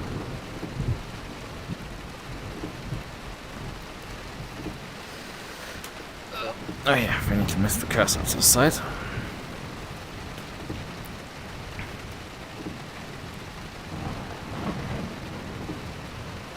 Oh wait, I've just topped the windscreen up all the way up and then down. So, stay on. Normal headlights. And then... Is this an H pattern? Yeah, it is.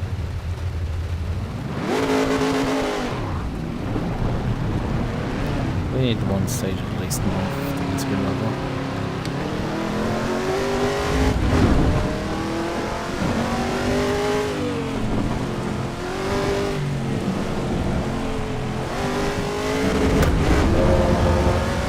Oh yeah, this has traction control, let's turn that off. I would regret that immediately, likely. Nearly did. Oh, not just nearly.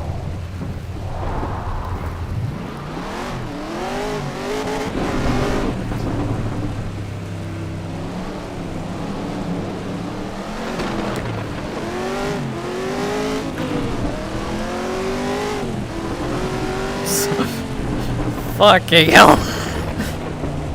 Oh god, we are complaining here. Not really, but like we're washing out.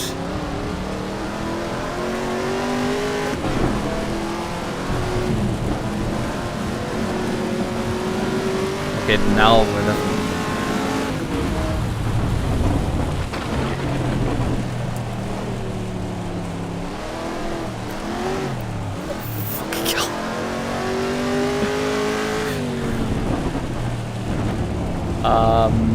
Well, that didn't slow down. The gravel for sure does slow down the car.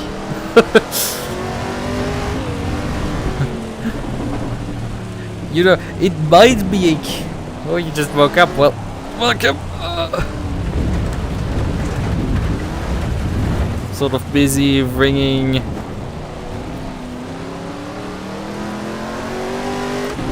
Camaro around a very wet track here.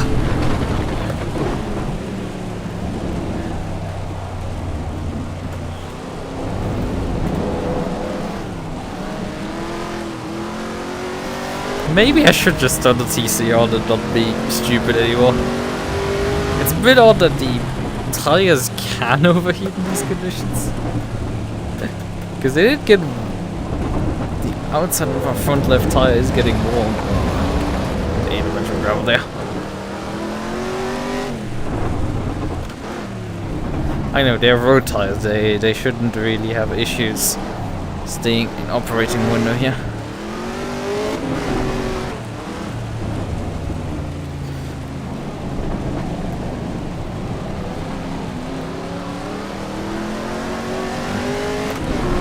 Oh fuck.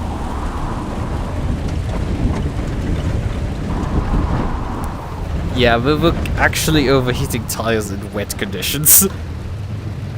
We're back to R Factor 2 to 2017, I think, sort of, around the time. Where you cook tires by spinning out in the grass. So the inverse of iRental, where you cooled your tires by driving in the grass. They added that as a feature to R Factor 2. It never became better, although there's the funny esports racing line meme,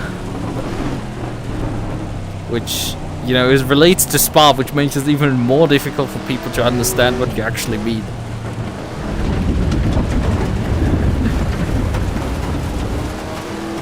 Because it's specifically between No Name / Speaker Corner and Puan, you have this short section where there's a bit of ash, there's a grass right next to the track, but then you have a bit of AstroTurf. Effectively, what would allow you to drive on the AstroTurf with one wheel and then the other wheel on the racetrack still. And this was a genuine thing that happened in Half-Life 2 as the esports line. Well, I spin out here again. Maybe I should turn the TC back on. And I just stalled.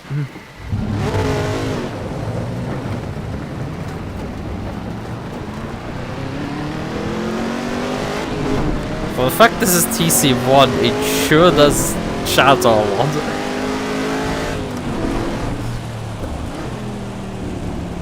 Yeah, this for sure makes it a lot more, I think, drivable. Although, you know, it doesn't guarantee me from flying off its own welding lap.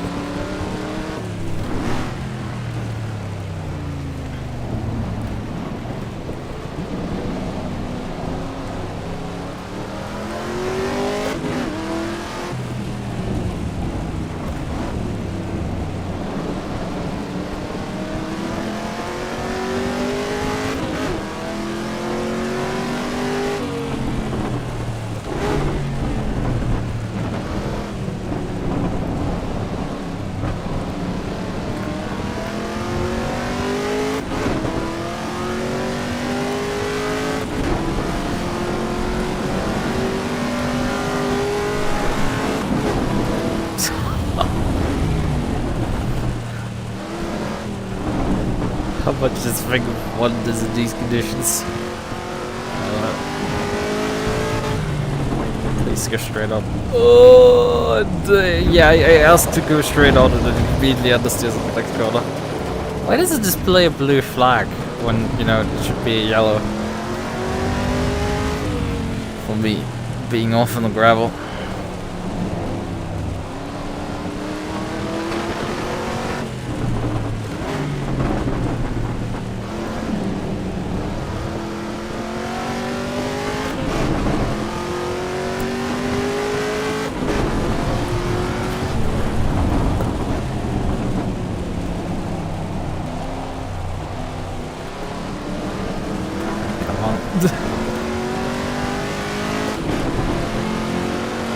Let's see, can we propose a lap time at this one? Oh, nope, we can't. We're flying off again. Oh yeah, it's bogged down badly there. But I think in part the TC didn't help. I think the TC basically dug us into a gravel trap there nearly.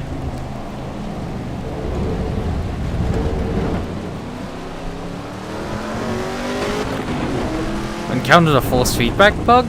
Huh. What was it? It kept turning on its own. Yeah, I haven't encountered that. I have seen in when you jump between garage and drive. So similar to ACC, your car goes up the jacks and down the jacks if you open the setup menu. Well, ACEvo occasionally places the cars a bit hard and your force feedback will activate occasionally and move. Your steering wheel will move, that's fun. There might also be the potential of, you know, you leave a session and the force feedback effect hadn't been disabled yet and you still have a effect applied to it in a certain direction. That's not too fun. I remember that from my Half-Life 2 days. Haven't had either one, but then again I've driven like 8 sessions or so. I'm coming up on like just under 3 hours of playtime. And realistically I played a lot less because I'm left running for a bit. Not setting up earlier.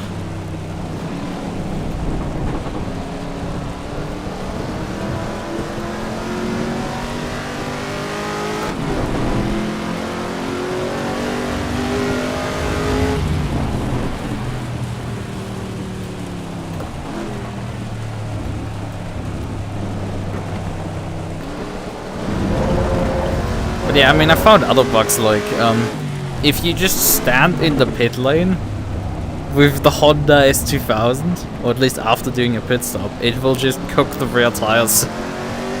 They become completely overpressured for some reason. It's really weird. You just see the constant lighting of the traction control here. If we can compose a lap, then I'm gonna switch the TC back off and see if I can put also a lap in like that. And see if I can improve.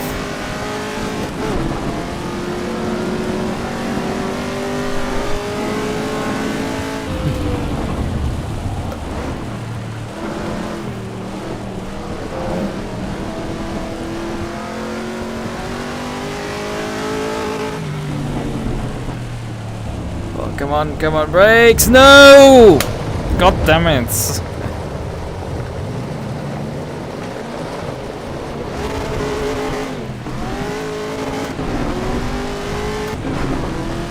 Like, I get screwed over by the brakes more than the floor right now.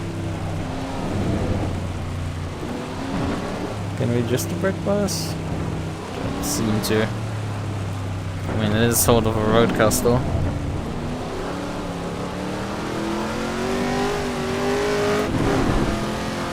Still don't want to turn the ABS off because that's just hell on earth. Oh, come on.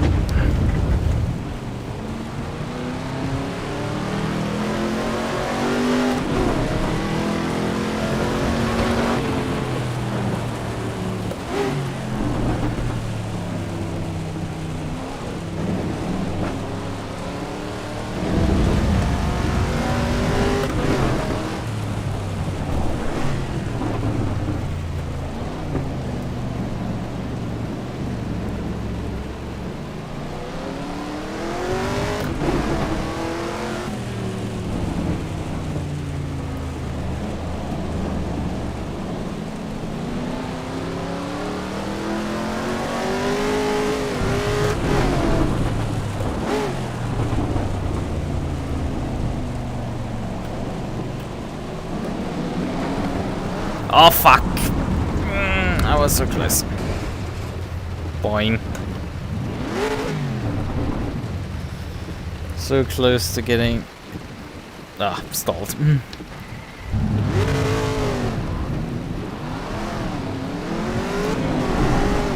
It's very difficult in these conditions.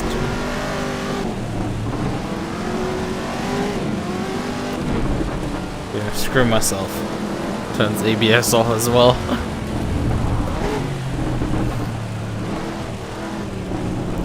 Just for extra insult to injury.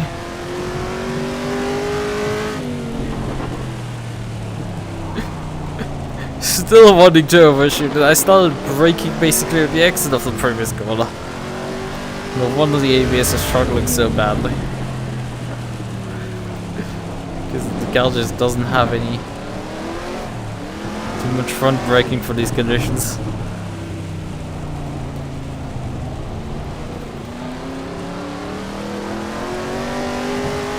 And no ability to adjust that setting. Okay, okay. Face brakes.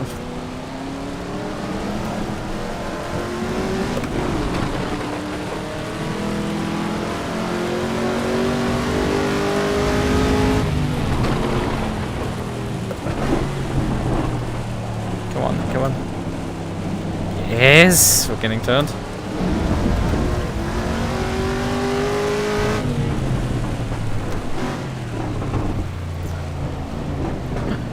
Come on.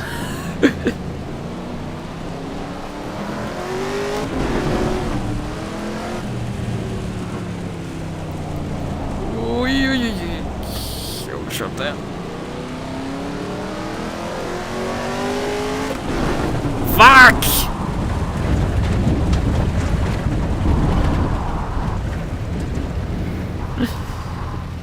I don't own a car even, so like...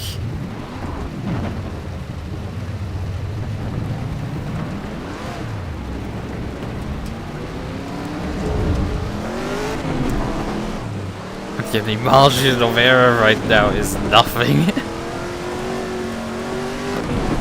Well, I definitely enjoyed the RS 2000.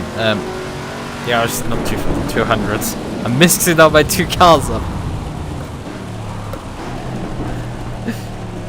Honda S2000 is also really fun. I think I flat spotted the tires already.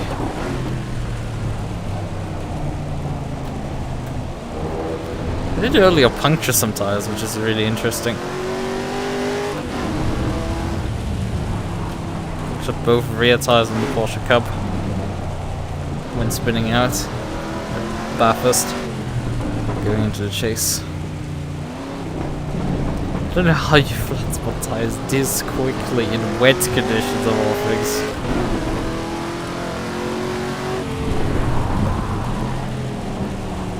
Come on. Oh.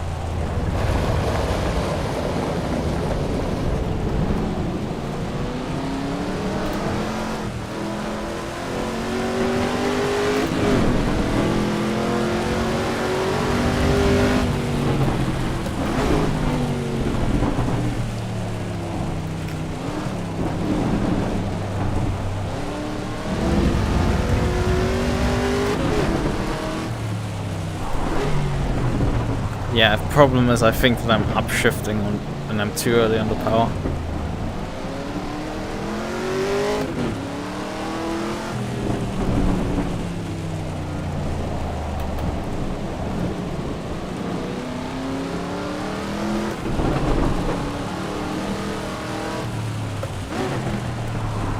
Come on, next break.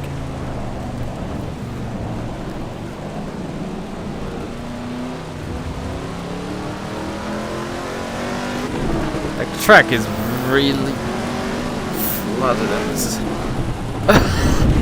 Ouch! Ouch! That was not a particularly nice impact.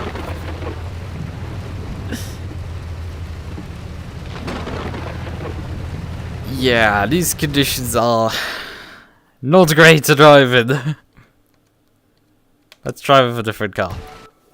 Let's bring the M2 Cup car here, in these conditions. And just to give some contrast.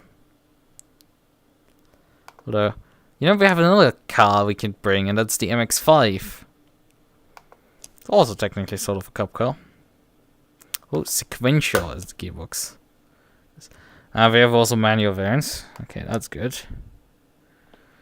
That's what we want. We want when you don't. Well, the sequentials are cool, but like, you know, let's bring the actual manual out.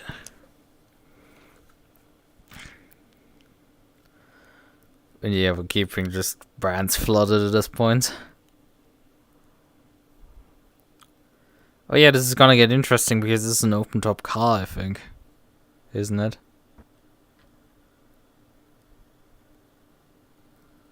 Load again.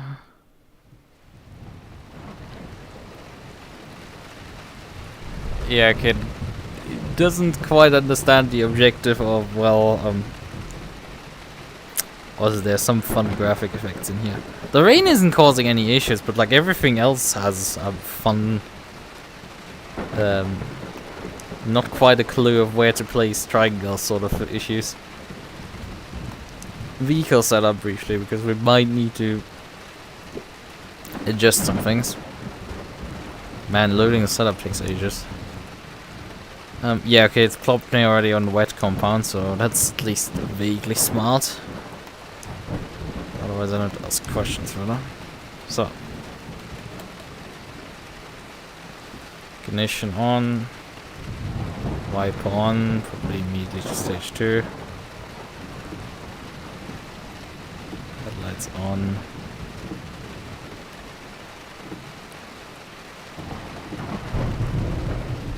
Rain light doesn't seem to do anything.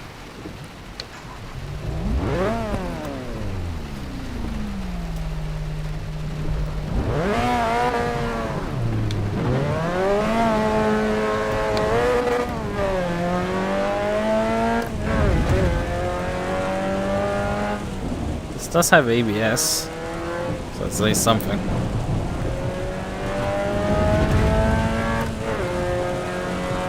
You don't see anything at times. All the water piles up.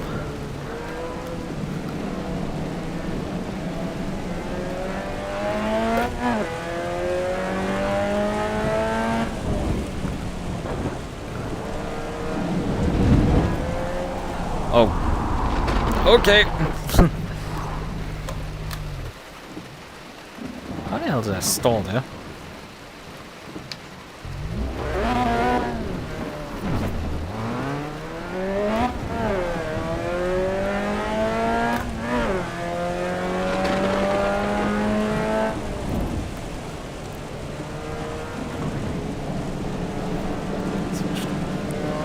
Let's go up one stage further up.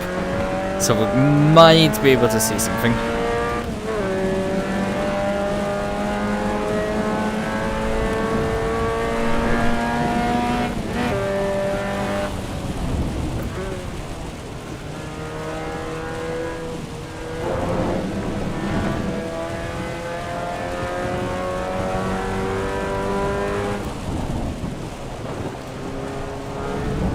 Oh, what?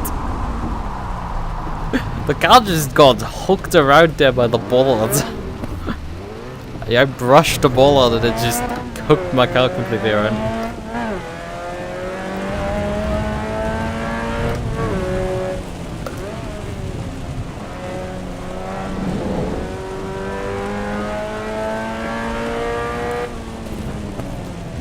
Now, how long have I actually been going? Nearly 2 hours. Well, I should be probably calling it then soon. Because the plan was to go about 2 hours and go to bed. Because I have to get up in about... What is this? 7 hours or so to get back up. Yeah, look, this bloody TC is off.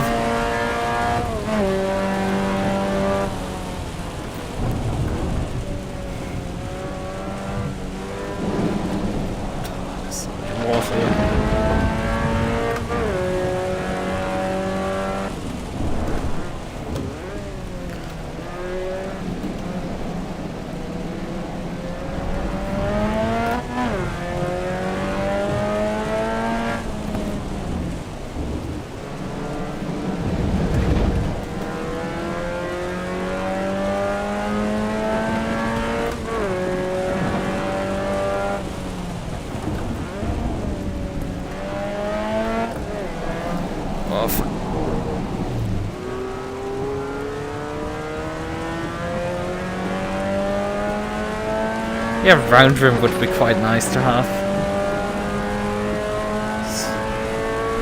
What in the hell did you write into my chat there? I mean, you probably wrote it a while ago, but like, what the hell is that? Going to subject Lukas to hypnosis. Nope, I'm not interested.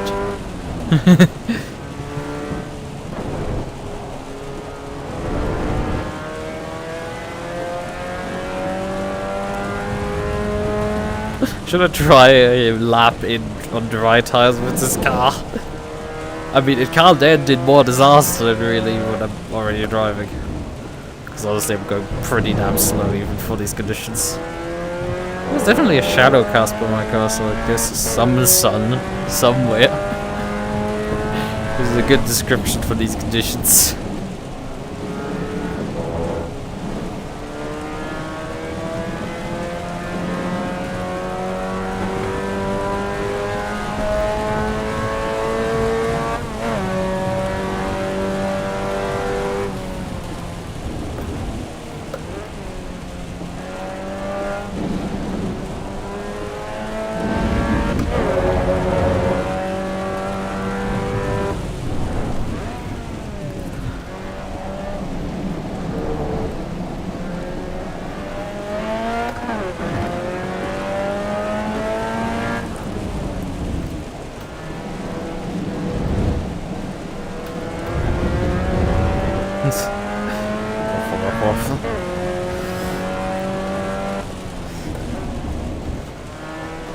Brake too early for this corner.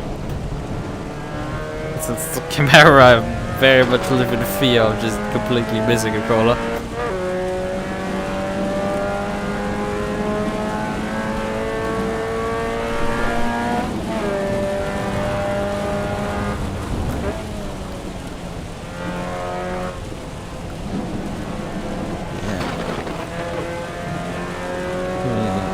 thinking of...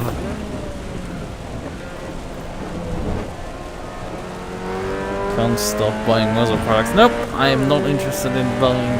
I mean, I'm definitely considering a round rim for my wheelbase, but like...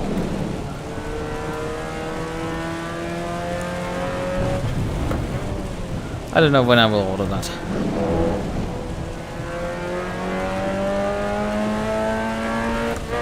At some point for sure. Oh yeah!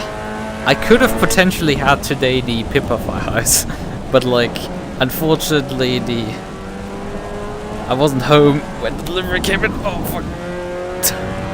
Jesus, that was a safe and a half. So I couldn't actually get them, I have to get them tomorrow.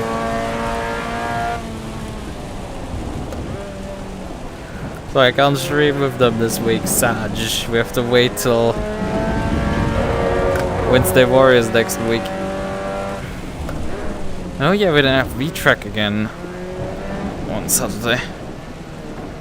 You know, I've been riding sort of a high from pretty successful races recently.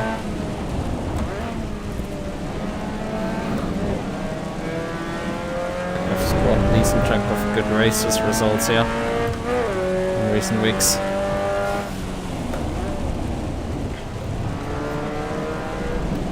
Other things have not gone too well.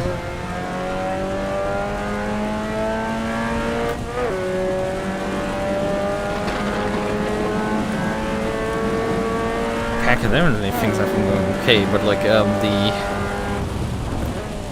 my ability to pick myself up to do stuff has also not been great. But like, okay, the way the cars sometimes just suddenly lose grip is a bit odd, especially in these conditions.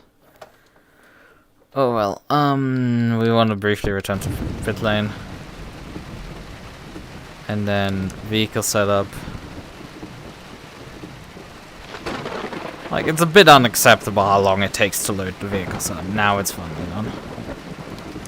Fuel strategy. It's great that I can actually navigate this fully, like this. Slicks. Clicks. Apply. Back. Drive. Okay, it reset actually the car completely due to that. We have to completely refire the engine.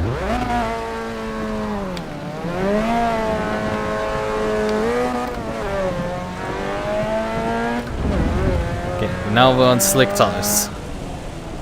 What disaster awaits us here?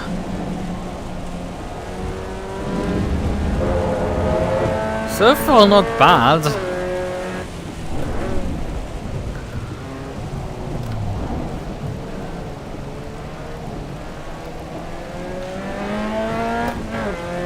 Like, honestly, that Camaro and road tires wasn't worse. Like, the Camaro's road tires were displacing water worse than slicks. That's a bit strange. Like, yes, this thing is a lot less powerful and weighs less.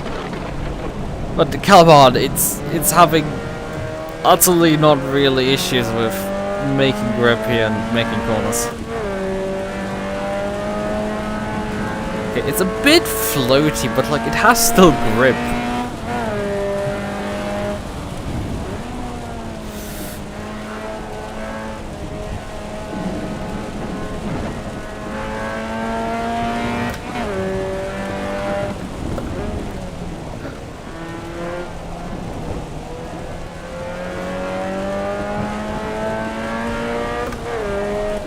Okay, Dad wanted to kill me. Oh, you.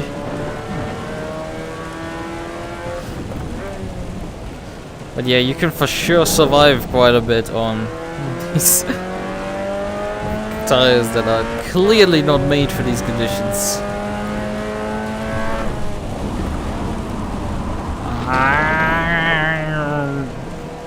Suffering.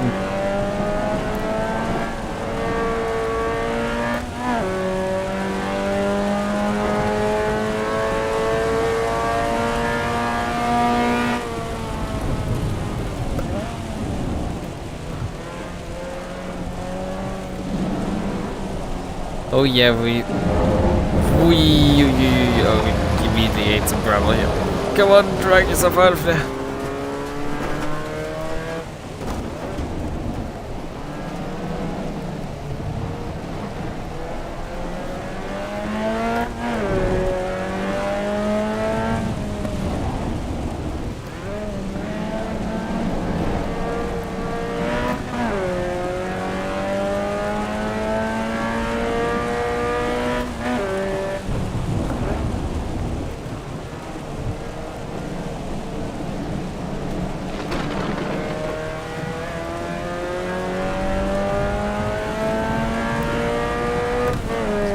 Feels like I need to drive with a slight right steer input. Constant. Okay, it's starting to have issues, but again, this has about as much grip as road tires on the Camaro. And these are slicks. It's slower by a lot. Mind that. Although actually, I mean, we lost a lot of time in turn 1 there. Because of my stupidity in running wide. But we do need to slow down quite a bit for this corner because aquaplanes are pretty badly out. Although again, it's not. It aquaplanes a bit on the apex there curve, but like really it is. It just washes out. It's a proper aquaplaning in my book. Even that seems to not really be aquaplane. Yeah, that flat spot, by the way, my front left tire completely.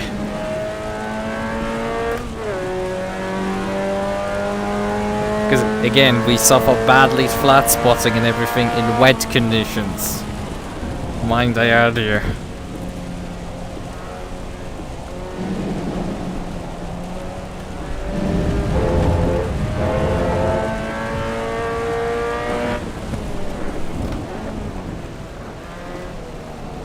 Yeah, I mean, well, even without eating gravel, we had 2 seconds down already out of the first corner. It is very clear the performance is on the wet tire side, but like, it's a bit absurd how doable driving the dries is in heavy rain.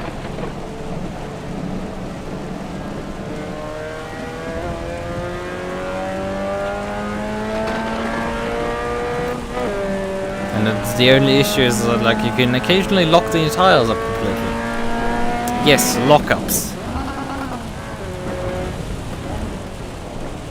Somehow that's a thing. Also, the left side of the tires is still warm in wet conditions, mind now. These are slicks.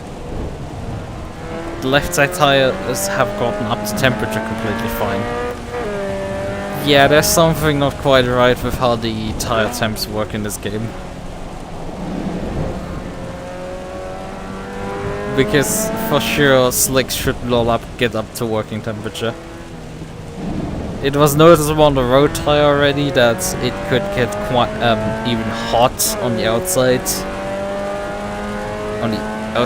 On the left-hand edge of the left-hand tire while doing cornering, but you know.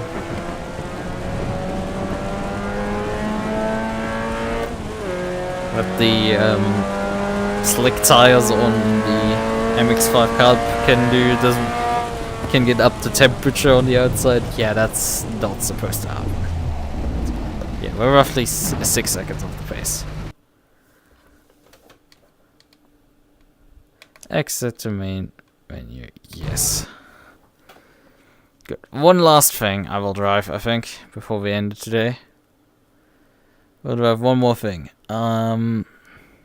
Let's briefly pick something here.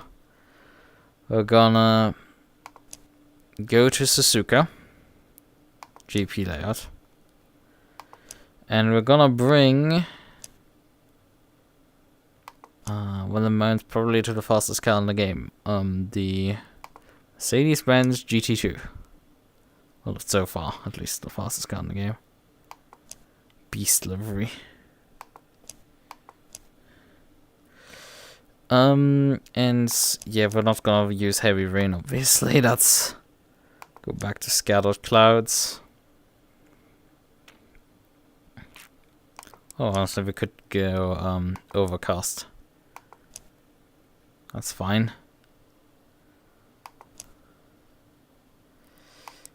Configure the session to about 3 PM, something like that. And then try start.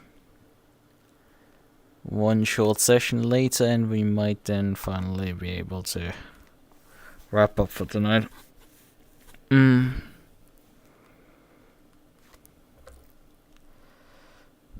Wrap something else a bit faster.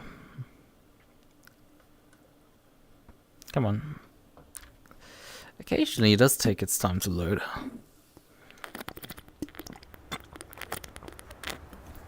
Track state green. What can we do in the vehicle setup?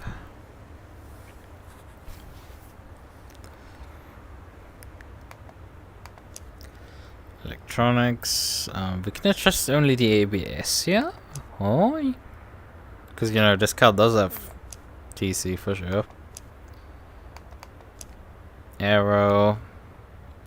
No rear wing adjustment. Huh. Again, the car has that. Yeah, it does have TC. Sure. Whatever. Ignition. Pit limiter. Starter.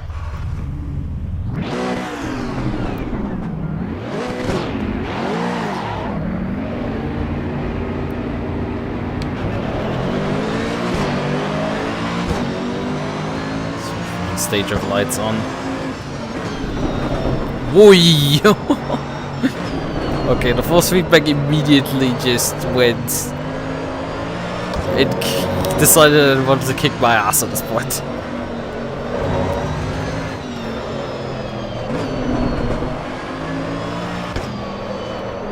Yeah, the force feedback is a lot heavier in this car than any of the other cars I've driven. And I've driven the car as well.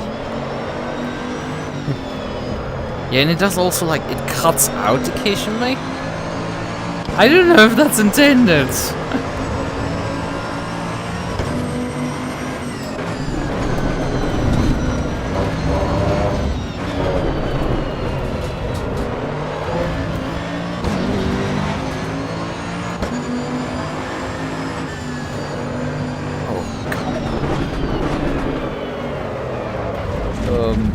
Okay. That's not quite where I'm supposed to go. Pretty sure.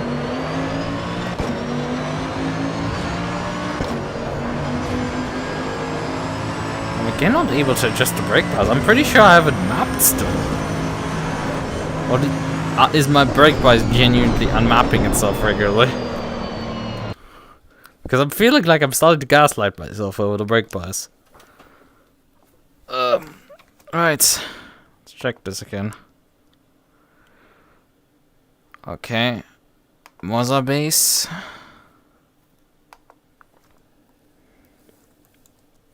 Yeah, they're mapped. Yeah, they're definitely mapped, so like... I guess you can't adjust the brake bias for some reason on this car. Okay, yeah, you can definitely. Although, actually... Like, there's no display on dash, but like, it seems you can't decrease below 65%. Was that 50? Yeah, it's, I think that's 65%, what's written there. Fun stuff.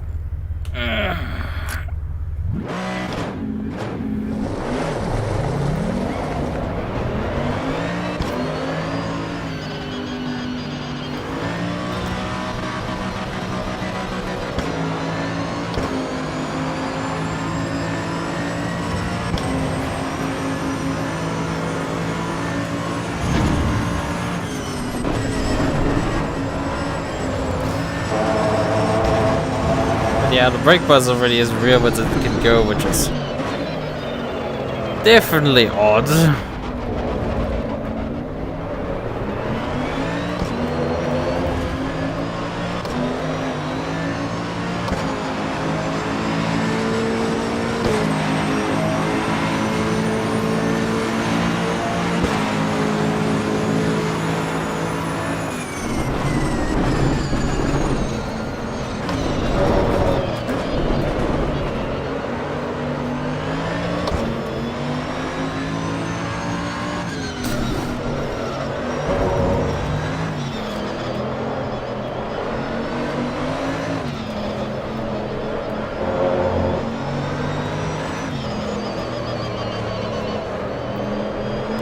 the audio is quite good on this game, probably, although an audiophile will probably tell me it's utterly garbage, something like that. I feel like there's some interesting effects being played into.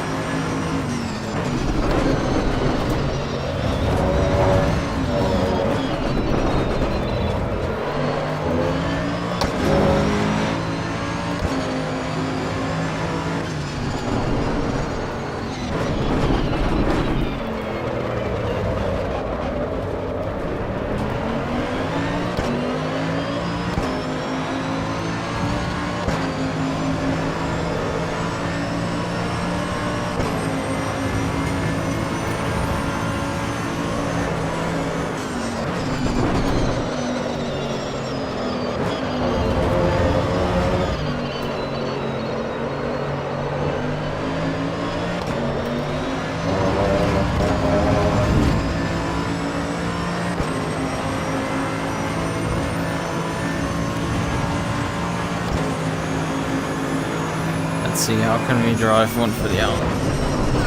Understeer! Down gear was necessary for sure. Otherwise this thing would have not done it. But then again, this is a GT2, so not completely unreasonable. This thing punches out of that corner is still something. 2 minutes 7, oof. Because in reality, the GT2s are not that far off GT3 pace. So for me to be this far off, well, I can do in ACC even. It's not even that fast. Because I can't go sub 2 minutes on the circuit. Although actually, I think I can go sub 2 minutes here in qualifying.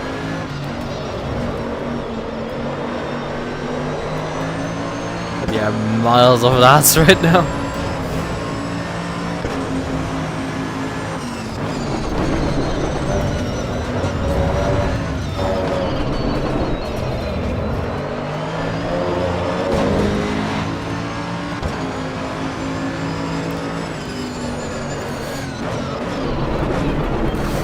Just occasionally just feels like I'm skipping over the ground. Like my front axle comes completely cleanly off the ground, and that's why the force feedback cuts. Bromp suddenly.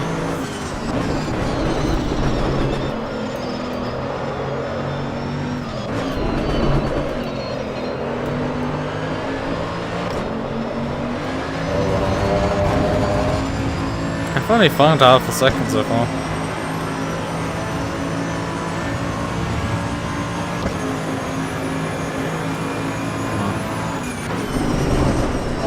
I can check how fast I actually got there.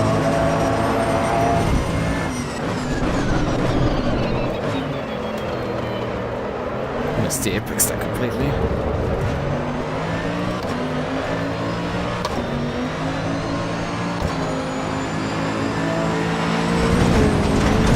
Completely right off the circuit there, like an idiot. Oh well. Driven something faster as well.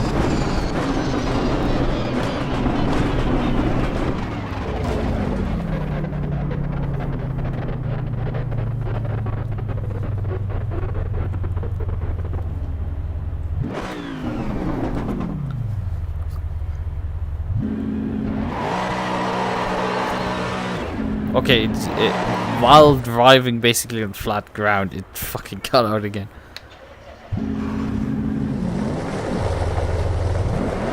So I don't know what funny shenanigans happening there. There is a bit of an issue still with the PIDF force feedback driver. There is still a bit of an issue, and it could be that this car specifically uses an unlimited time effect, which doesn't quite behave as it should. Because if you pass effectively an effect with 0 length, it should be applied for infinitely, but like if it the legs, this doesn't work quite that. so it doesn't behave as it should completely. But otherwise, usually I don't have issues like that. And I don't see how that would be the case that like the entire force feedback cuts because of that. Right, I want to briefly save my controls preset again. As we had done some modifications to it, that fixed a couple things that I forgot to map. And now we have them mapped, which is good. Right. Oh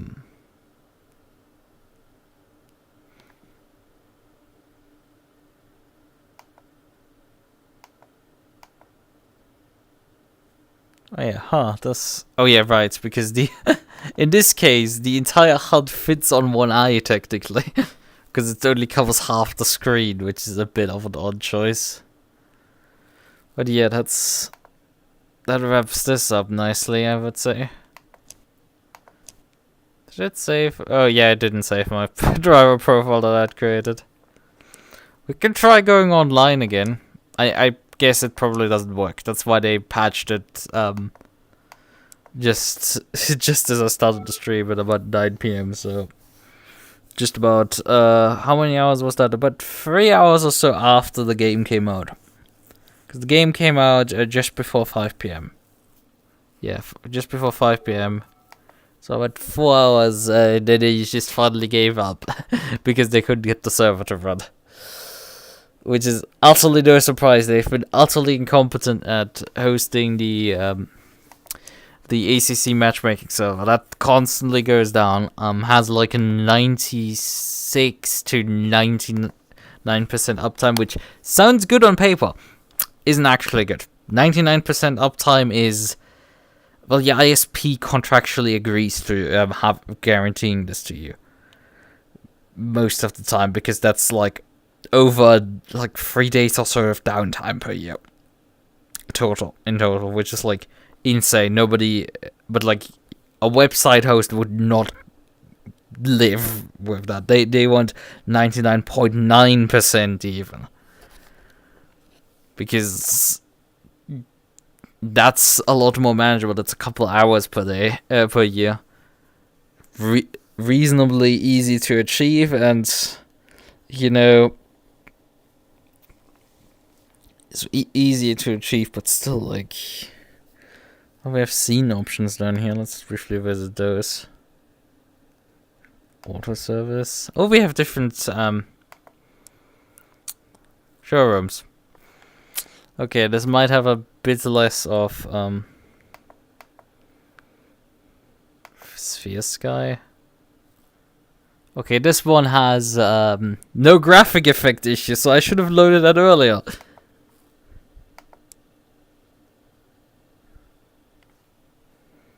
Well, I just made everything dark. Clear.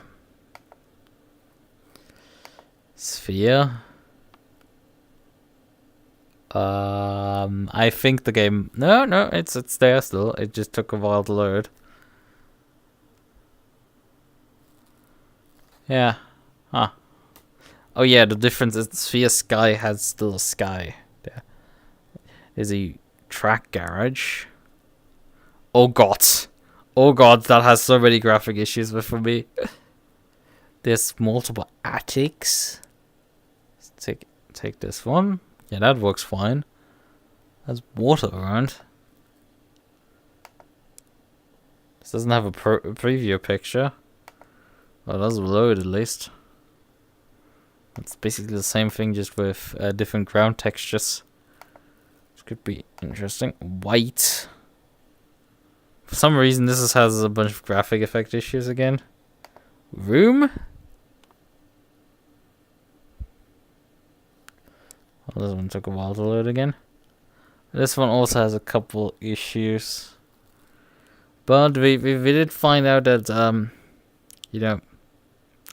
Well, Urban does say that, look, you can see some alleyways back there. Yeah, there. Although the lighting doesn't like that. Let's just go to Sphere Sky, because Sphere Sky worked and looks reasonably, although, you know, the fact everything is untextured is a bit uncanny. a bit, though, only.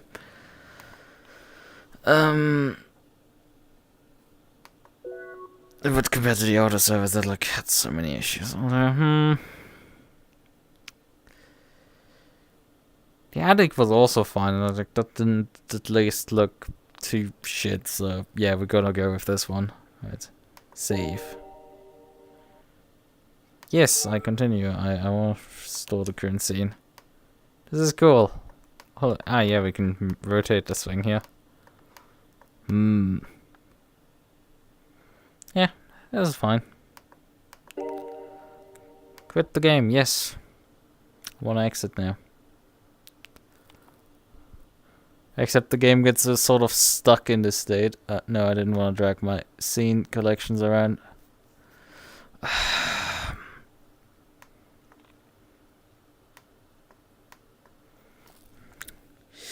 You piece of fucking shit. Why did you pop these out? And also I seem to... Okay, this got really weird now.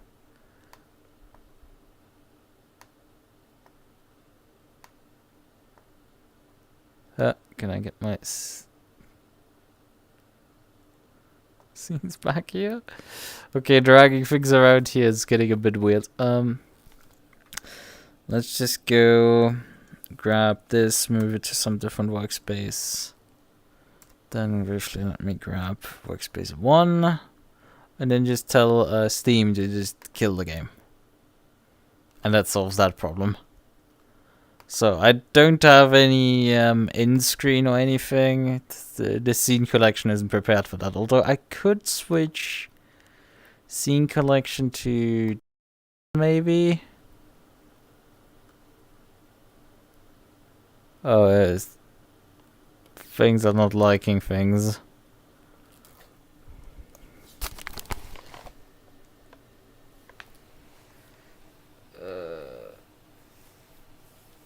That's why I can't see things. Because this scene collection has a some sort of capture in it that wants to be reinitialized.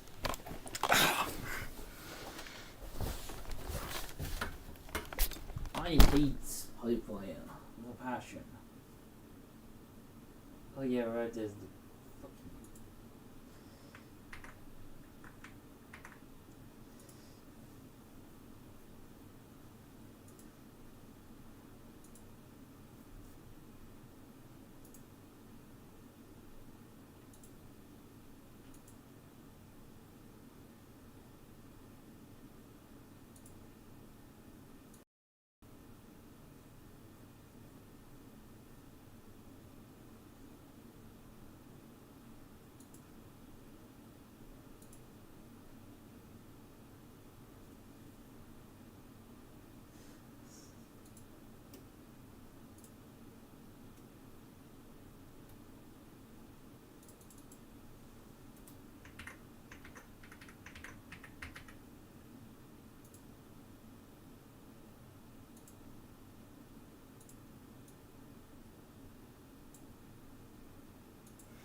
So, had to just briefly grab a pipe wire around to convince it to, not render things correctly again.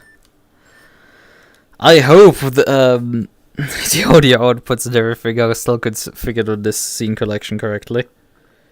So, things are getting a bit funny here around these places. Right. So that wraps it. I've spent 4 hours in this sim. It's nearly midnight. I definitely need to sleep now. Been a long day. But yeah, there sure is a long road to go for this game. It is very much a demo. I think that's a good summary of the current state of things. It is a demo more than anything else. It's not bad. Some things definitely need work. The fact that they have an online requirement and they can't run the servers should hopefully tell these idiots that they shouldn't do this. Fix this shit. Don't do it. It's really stupid. Anyway, that's sorted. The VR performance isn't great, but I think otherwise the performance is fine. The fact we have some graphical artifacts on Linux isn't great. But hey, the game worked, VR works, and force feedback, besides the Merc where I think something isn't quite right, which might be a sim problem rather than a wheel problem here, works fine. I didn't have particular issues. There were with it. There was this menuing issue with it, like it wiped my preset because I forgot to press apply before everything else. Right, that's fun. But yeah, this is here WLX overlay running, which is what I'm using to see stuff. Oh yeah, this is here this full thing here. This is stuff that I'm using to capture myself. What's your system? You unfortunately came in when I'm just wrapping up my stream. Yeah, my system. Very simple. Very simple question here. I'm running a Ryzen 9 5900X with an AMD RX 6800. I have 64 gigabytes of RAM. Obviously this graphics card has 16 gigs of VRAM. We were using quite a lot of it. From what I saw, at least from when doing testing, it was at Brands Hatch alone like 13.1 gigabytes of VRAM being allocated.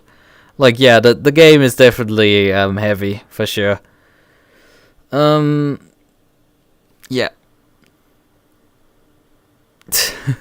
Yeah, there were some problems. I forgot to put into the notes that like I will be staring people into the soul because I thought I might be able to get Vnian's new SteamVR tracking to work also under Linux. It didn't. So both virtual motion capture and Vnian's SteamVR tracking doesn't work. But I can just play VR chat fine with full body tracking. Do not ask me why that doesn't work. Why they don't find the controllers. What they're specifically doing different, I don't get it. Maybe I just need to finally finish. I probably have this project here. CDs. Simple. This one here.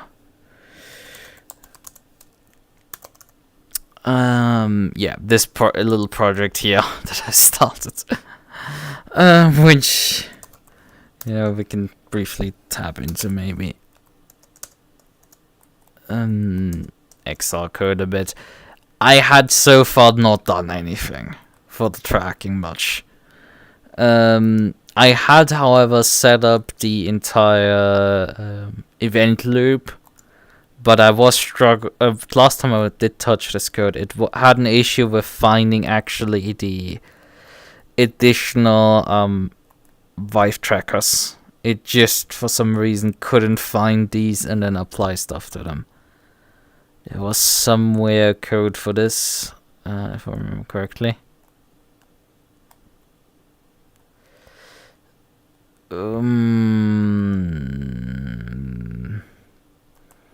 But yeah, this is some fun code stuff.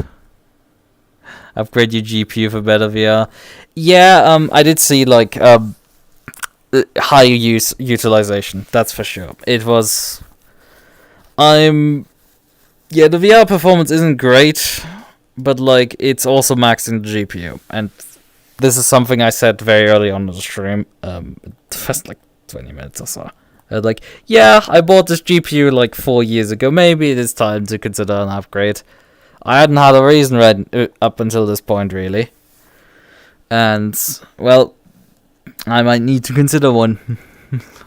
Yeah. We shall see. But, I mean, there's... You know, I won't touch this game till, at minimum, the next update comes out, probably. Because there isn't really much to do in it, so... As said, it is basically just a tech demo so far, and it's a pretty tech demo. It runs pretty well in flat screen, I will say that, from what I've seen. And it's... even VR's like not too bad, right? It's not too bad. It's... because compared to Flight Sim, it runs about as well as Flight Sim. And Flight Sim has the fun characteristic of like... runs at 50 FPS in VR and flat screen because it's so shit optimized.